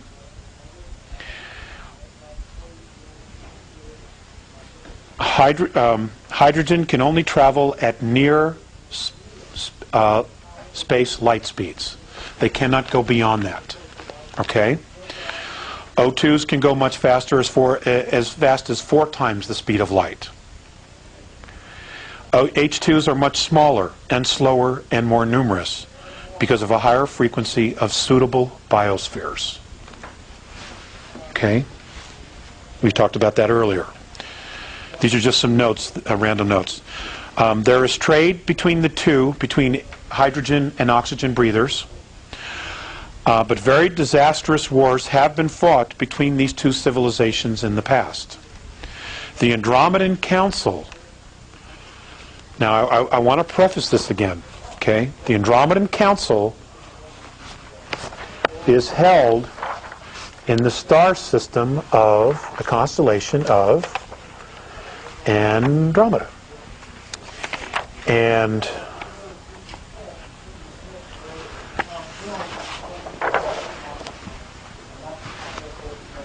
okay, and it's here at Mirosh. Okay, this right here. This is where the Andromedan Council is held. This is also where the star systems of Zenitae, all in here, Zenitae exist. This is where the Andromedan people live. Okay? These systems right here is where the Andromedan Council is held. They are. Yes, they are. The Andromedan Council was created to study migration and to try to limit contact between hydrogen and O2 races, and hence to stop conflict between the two great orders of organic life. Communication between the two species at times remains quite difficult. Okay, that's how it got started. Okay. Typically with the hydrogen form, you should talk very slowly. Yes, you should. Everything you should say. And you absolutely want to use the formal, polite language so that nothing you say is misunderstood. Okay? You will know that because they will be wearing some kind of an apparatus over their nostrils. Now, those nostrils could be almost anywhere depending upon the species. Okay? If they're wearing a suit or some type of a helmet, then you can assume that it's a hydrogen. Okay? Or a methane or an ammonia. Okay? Because if it's an O2, an oxygen, he will not need that apparatus. Okay, the Andromedans. These are just some brief notes, and then we're going to do some questions, okay? They are tough, honorable, courageous fighters. They build massive ships to environmentally resemble worlds. Comfortable, solid, and durable craft. These are my own words. They are model galactic citizens. They are responsible to a fault. If they tell you they're going to do something, they will do it, even at great cost to themselves. Okay? They are very active in galactic politics and enjoy considerable influence in galactic institutions. Now, institutions have been set up, okay, especially with O2 civilizations. Those civilizations are the Institution of Civilized Warfare, okay, Upliftment. You people would know that as Ascension, okay. Their word is upliftment.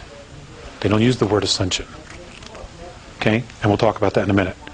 Migration, which is colonization, and traditions, okay.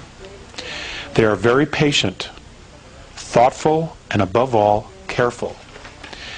They have been responsible for the official stoppage of hostilities in many wars and assisted in the withdrawal of all forces that were in those conflicts.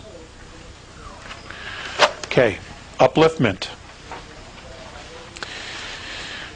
A lot of people here on Earth in the New Age circles talk about ascension. But, nobody really knows what the ascension is. Okay, they know that, well, what we do know is that there are higher densities and that all of us are striving to reach a higher frequency in the hopes that we will move into a more evolved society, become more evolved ourselves, and become more expanded consciousnesses. Because sometimes third density is just too damn hard. I acknowledge all that. Okay? All of that is correct. Those things do happen. And there is archaeological evidence in the galaxy of races that have actually changed their frequency and moved to a higher level. That's a fact. But it is not called ascension. It's called upliftment. And apparently, none of the races that have done this have done it by themselves. They have always had someone help them out of the mess that they're in. Reach down and basically mentor them to the next level. Does that mean they don't have a body anymore, physical body? No, they have a physical body. There's physicality in all the dimensions. Okay? There is. You just don't move up to 4th density and 5th density and now you're just this little cloud blowing with the breeze and, it's not like that at all. Okay? It's as solid as this. It's just completely different. Okay? The physicality is different. The physicality is much bigger. It's on a much grander scale. Okay? The color spectrum, okay, or the color spectrum where we live on now is 72 different frequencies of color. 5th density, it's 123. Okay? And I've talked about this before. There are colors and things that I've seen that I can't explain. There's just no way. Because there's nothing here to compare it to. Okay? Okay, I want to do 15 minutes of questions, and then I'm going to turn it over to Mr. Russ. Robin. Okay, I wanted to ask about the Dogons, and that whole Syrian thing, that when the Dogons tribe in Africa said they were used by the Syrians. And right, from Cirrus B, and they had maps before we even knew that Cirrus B came about. Well, did they have a fish tail? I'm not aware of that. I'm not aware of that at all. I have an actual fish tail. No. Do we Demi. know, you mentioned upliftment, do we know who or if we are being helped with upliftment? I think that that's a possibility. I think that that is an absolute, real, definite possibility. Because Visayas said to me once, before he crossed over, that our specific Terran race was one of the most promising human species that they had seen in a very long time. Okay? Despite all the other crap, we were one of the most promising. However, and I'm giving you my own opinion now, based on what I know. I don't know this as fact. But if the Andromedan Council does what they're planning to do next year and try to remove all regressive presences, extraterrestrial presences, off the planet and the moon, if they do in fact do that, Mornay has said that they are planning to just sit up in space, we will all see them, and watch us for anywhere from 2 to 4 years in our time. And what they want to do is they want to see how we are going to react with each other when we're not being manipulated. Will we in fact come together? Okay? Now the point that I made this morning was there was a period of 300 years where there was absolutely no extraterrestrial intervention. And what happened? We dusted off the monarchies of Europe and we created the United States of America. The United States of America, ladies and gentlemen, was never supposed to happen. It was an accident. It was never supposed to happen. Okay? The royal families of Europe, who were connected to the extraterrestrial lineages, were never supposed to lose control. Never. And once America opened up Pandora's box, a lot of people followed. You know, because we had all been sick of the tyranny. You know, and we still are. Go ahead. Well, to follow up kind of on that, anything you might be willing to say about shape-shifting, royalty, draconians, that sort of thing? I had this conversation earlier as well with a member of our audience. Shapeshifters. Does technology exist where someone can create a holograph around themselves? Yes, the technology does exist. Is that technology presently being used on Earth? The answer to that is no. Okay, now, can a regressive entity take over a human body? The answer to that is absolutely yes. And the process is actually very simple. They abduct someone, they bring him to death very slowly, and the moment his last breath, his essence, leaves the body, they replace it with another. Several moments later, that person, that body will rise off the table. It'll be the same physical body, but inside it has a completely different agenda, because now it's a different soul. That technology does exist. Would you call that a weapon? Yes, I would. Would they have the memory of the original body? Yes, they do. But my understanding is that there's anywhere from 3 to 7 months where there is a transition period. And generally when it happens to a major figure, they will be out of the limelight or be very rarely seen. Okay, when that happens, because they're still adjusting. Now let's talk about that some more. The word is, well, what some people have said is, well, I saw them turn into a reptilian. I actually saw the reptilian. Now, that's probably very true. Now, that doesn't mean that they're actually a reptilian and they're just, you know, using technology to look like a human being. It's a human body. But you got to remember something. Reptilians are not used to the extremes of emotions. They don't have emotions like we do. Okay, in fact, many of the human races out there don't have the extreme of emotions that we do. So what happens is that if there's a situation where the body gets excited, because it's a human body, that's what it does. It's this huge antenna. When it gets excited, the reptilian soul inside doesn't know how to act. Okay? So he probably either gets frightened or he gets alarmed. And when he does that, because they're extremely powerful souls, okay, you see a projection of themselves. You see the projection of themselves in their auric field. You will see it, okay, because they're not used to the emotions. They don't know how to handle it. And that's part of the transition period. That's what I've been told. Well, can an original reptilian have sex with a human being? Yeah, but no offspring will come of it. You know, if there's offspring, it's because there was a genetic manipulation. Why would they do it then? Just I actually don't know that it actually has been done, but it can. They do have a phallic. The mating quality. I'm sure that comes into play. well, I mean, I've run into that with some people. Some could be. Maybe they just want to. Maybe they're trying to experience. Maybe they've been watching humans do it.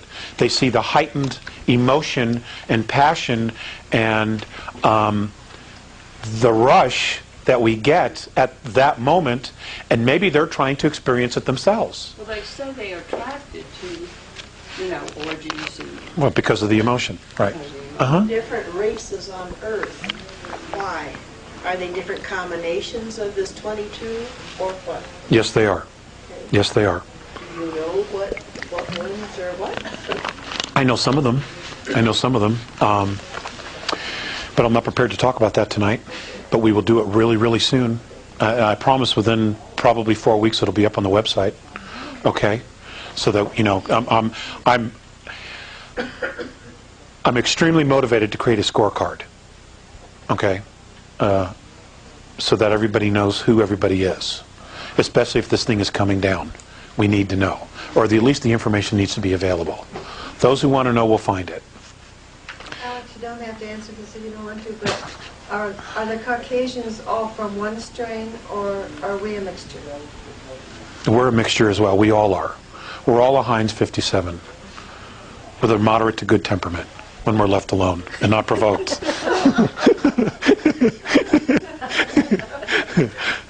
Dave?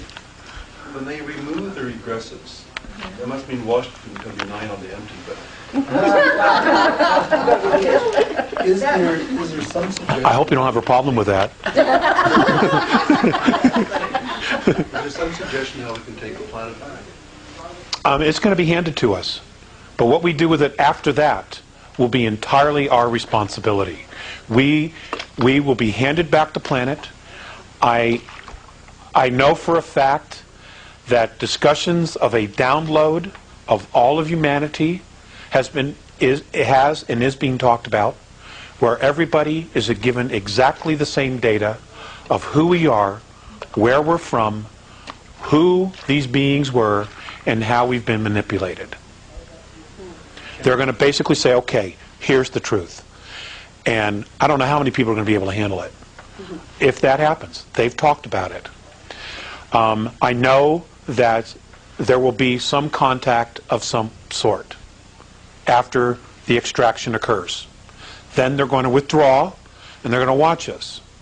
Now, if we will be totally self-responsible for this, depending upon what it is that we do with each other and with our own ecosphere, biosphere. If we're not responsible, they're not going to help us. That was the galactic debate, wasn't Yes, it's exactly the galactic debate. And that's the compromise they came to. You paid attention. I like that, David. I like that. That's exactly right. They don't honor themselves. They don't honor each other. They don't honor their home. What is their value? It's exactly what was presented. it? And the defense was, we've never known ourselves. That's right. They've been manipulated from the get-go. What if it's a few people that take the responsibility, but not the majority? Well, that's why I'm kind of hoping that they're going to do the download. Because everybody will know, and all of us will be starting on page 1. You know, everybody. It would be a huge help. Did you say this would happen next year? The date that they gave me was August 12th, 2003.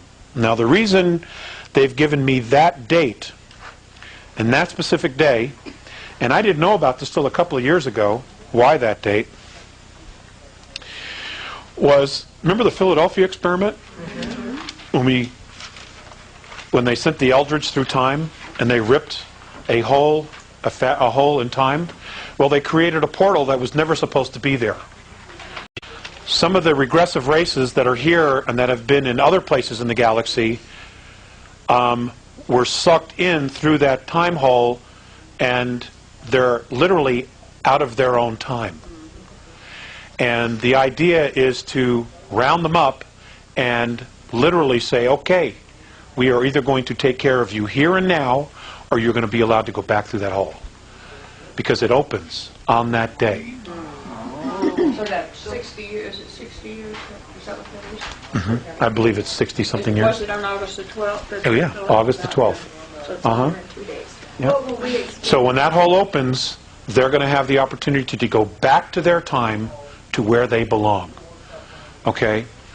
And the hope is that they'll do it, and the thought is that they actually will do it.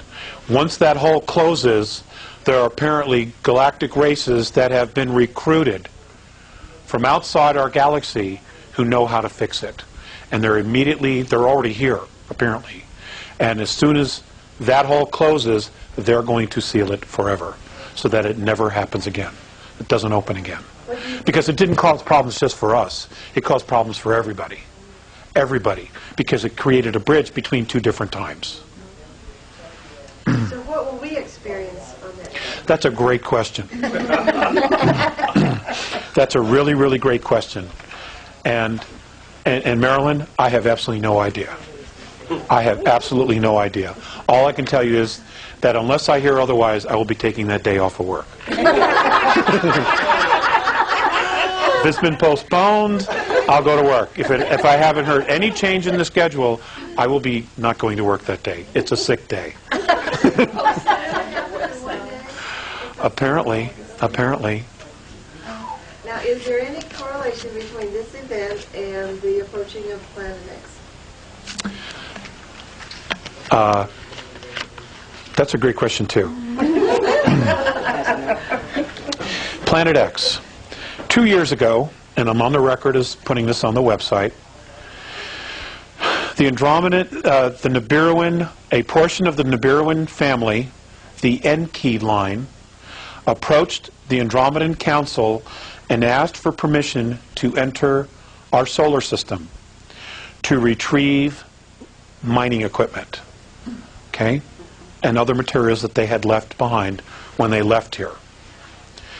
There was a considerable amount of debate. The Andromedan civilization itself was staunchly against it because the Nibiruans are not known for keeping their word. Okay? However, the Andromedan Council itself ruled, okay, we will allow them in. And they are in fact coming. Now, what is coming is not a planet.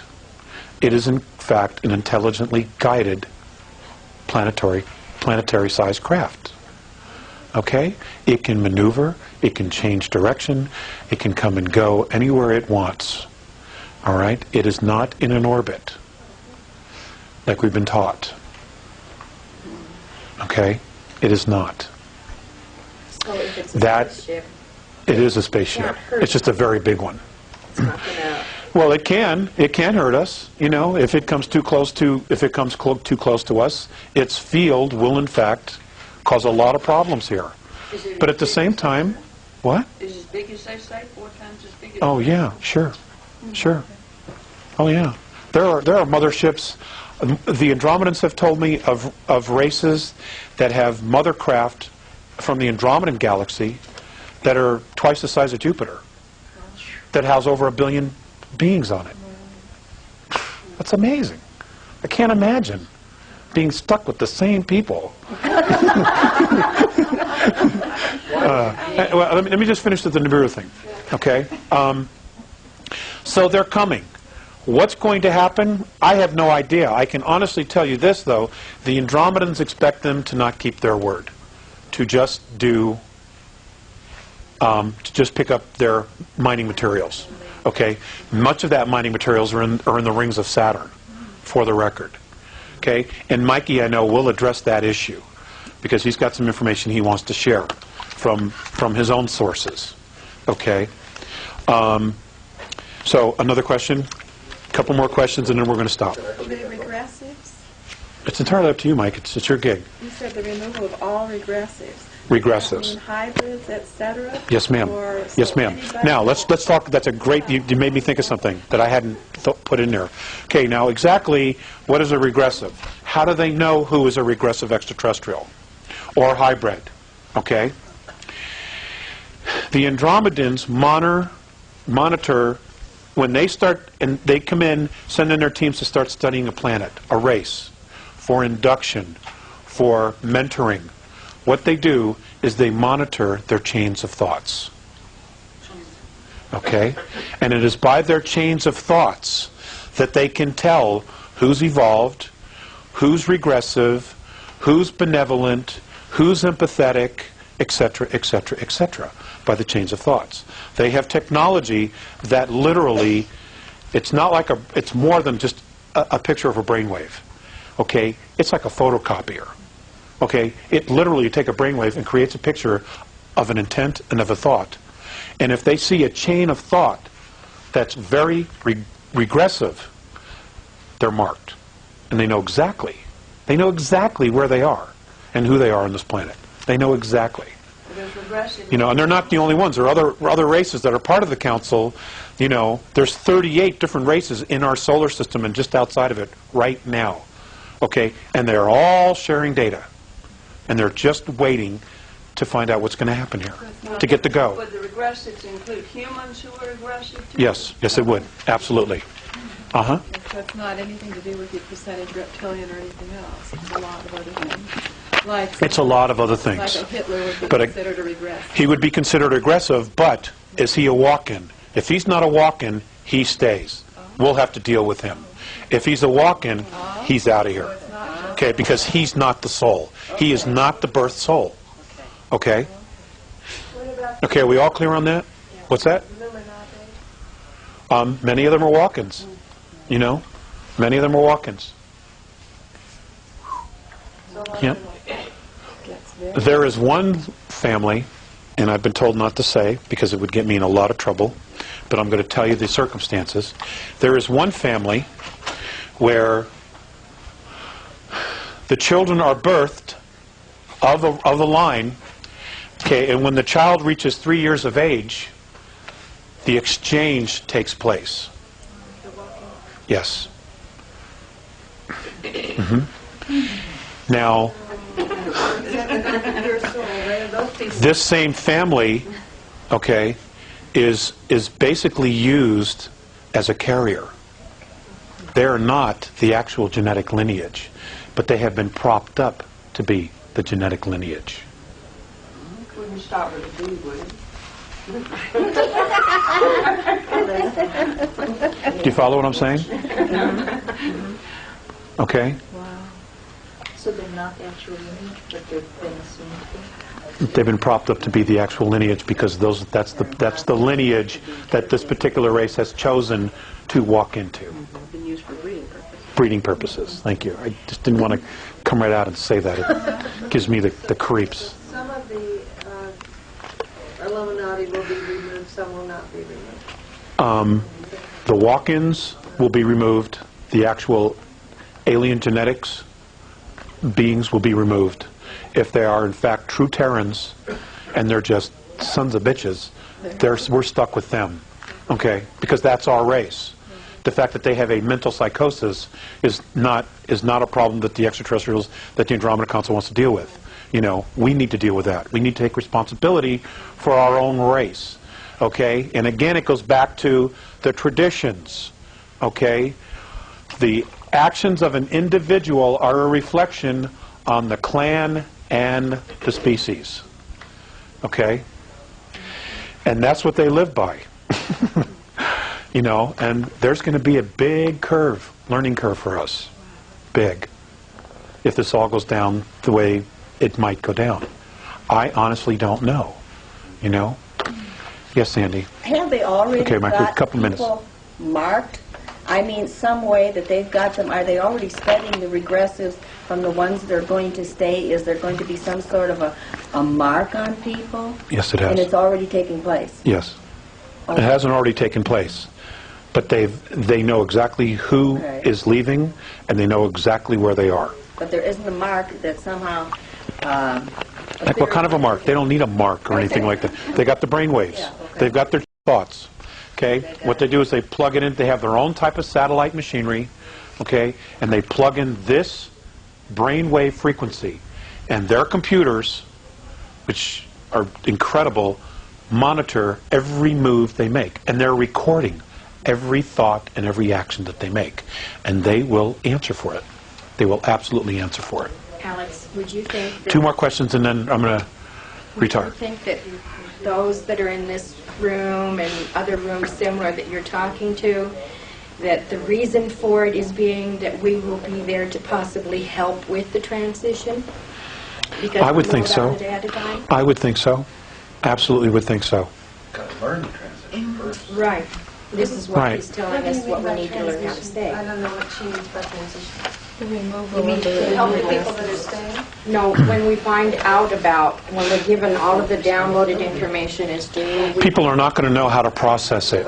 I mean, like you know, like your devout Jewish people, your devout Christians, they're going to have a really hard time transitioning with this information. Okay? Because all of their belief systems are going to implode, you know, big time, you know, and they're going to need to process this, you know, and it's going to be one hell of a interesting experience for all of us. So you mean the control of religion will be exposed to it? Yeah. Oh, it'll be gone. It'll be gone in a heartbeat. 9 out of 10 people listening to you would think you ought to go to the loony bin. I've been told that. I've been told that. Therefore, it will You know, but fortunately my wife and my children don't think so, and that's really all that matters. That's why it'd be You know? difficult, because Sure, sure. Well, you know, they're going to see extraterrestrials. They're going to see very large spacecraft. They're going to see hundreds and hundreds of miles, maybe thousands of miles worth of motherships in the sky. You know, and I mean, are they going to look at me and say, "I don't really see that"? You know what I'm saying? You know, and then who's in denial here? Okay, that's why, and I think that there is a move to really educate people, and I think that there are elements within world government that are benevolent, that are really trying to solve a very difficult problem, that are trying to help, and I think that's why the Disclosure Project has been allowed to get off the ground. Because for those of us who have been studying this information, that's the smoking gun, you know, and you know, that whole thing, it's about the speakers. It's about the guys telling their stories. It's not about Stephen Greer. All right? And I want to make that crystal clear. I think Stephen's done everybody a great service, but it's not about him. It's about the guys on the tape that are putting it on the line. It's my bride. because Baby fell asleep. Even people like us here, it's almost mind-boggling. Yeah, it is. The enormity of the whole situation. My wife and I talk about this stuff at dinner. We've had Mike over to the house several times, and you know, we talk about it. And the frustration for us is, well, you know, how do we get this information out there? You know, it's hard. It's hard, and all I can do is offer it. You know, I can't make a living at this, that's for sure. You know, one more question, and then Mike. Dara? Because we're here, we believe, and that we've taken the initiative, would it be possible that the Andromedans may want to also include us as like spokespeople for the lay people, that they would assist in contacting us, or are they going to take a stance and not in our face at all with humanity? No. I've been talking to them for 15 years about adding more people to the list. No, that... All of us here in the room would be open to that. Right. My understanding is that many people in the next several years are going to be contacted. But depending upon the lineage, the extraterrestrial lineage that is dominant in your physicality, it will be that clan or that star system race that will contact you. That's how it's done. It's all about the lineage. Out there, and it is here. It really is. Okay? Ladies and gentlemen, this has been such a pleasure for me, you know, to get a lot of this off my chest and my head, and maybe the hair will grow back now. I just want to say thank you. You're in for a real treat as well, because Mr. Mike Russ has a lot of information. He's extremely enthusiastic. And have your Kleenex and tomatoes ready.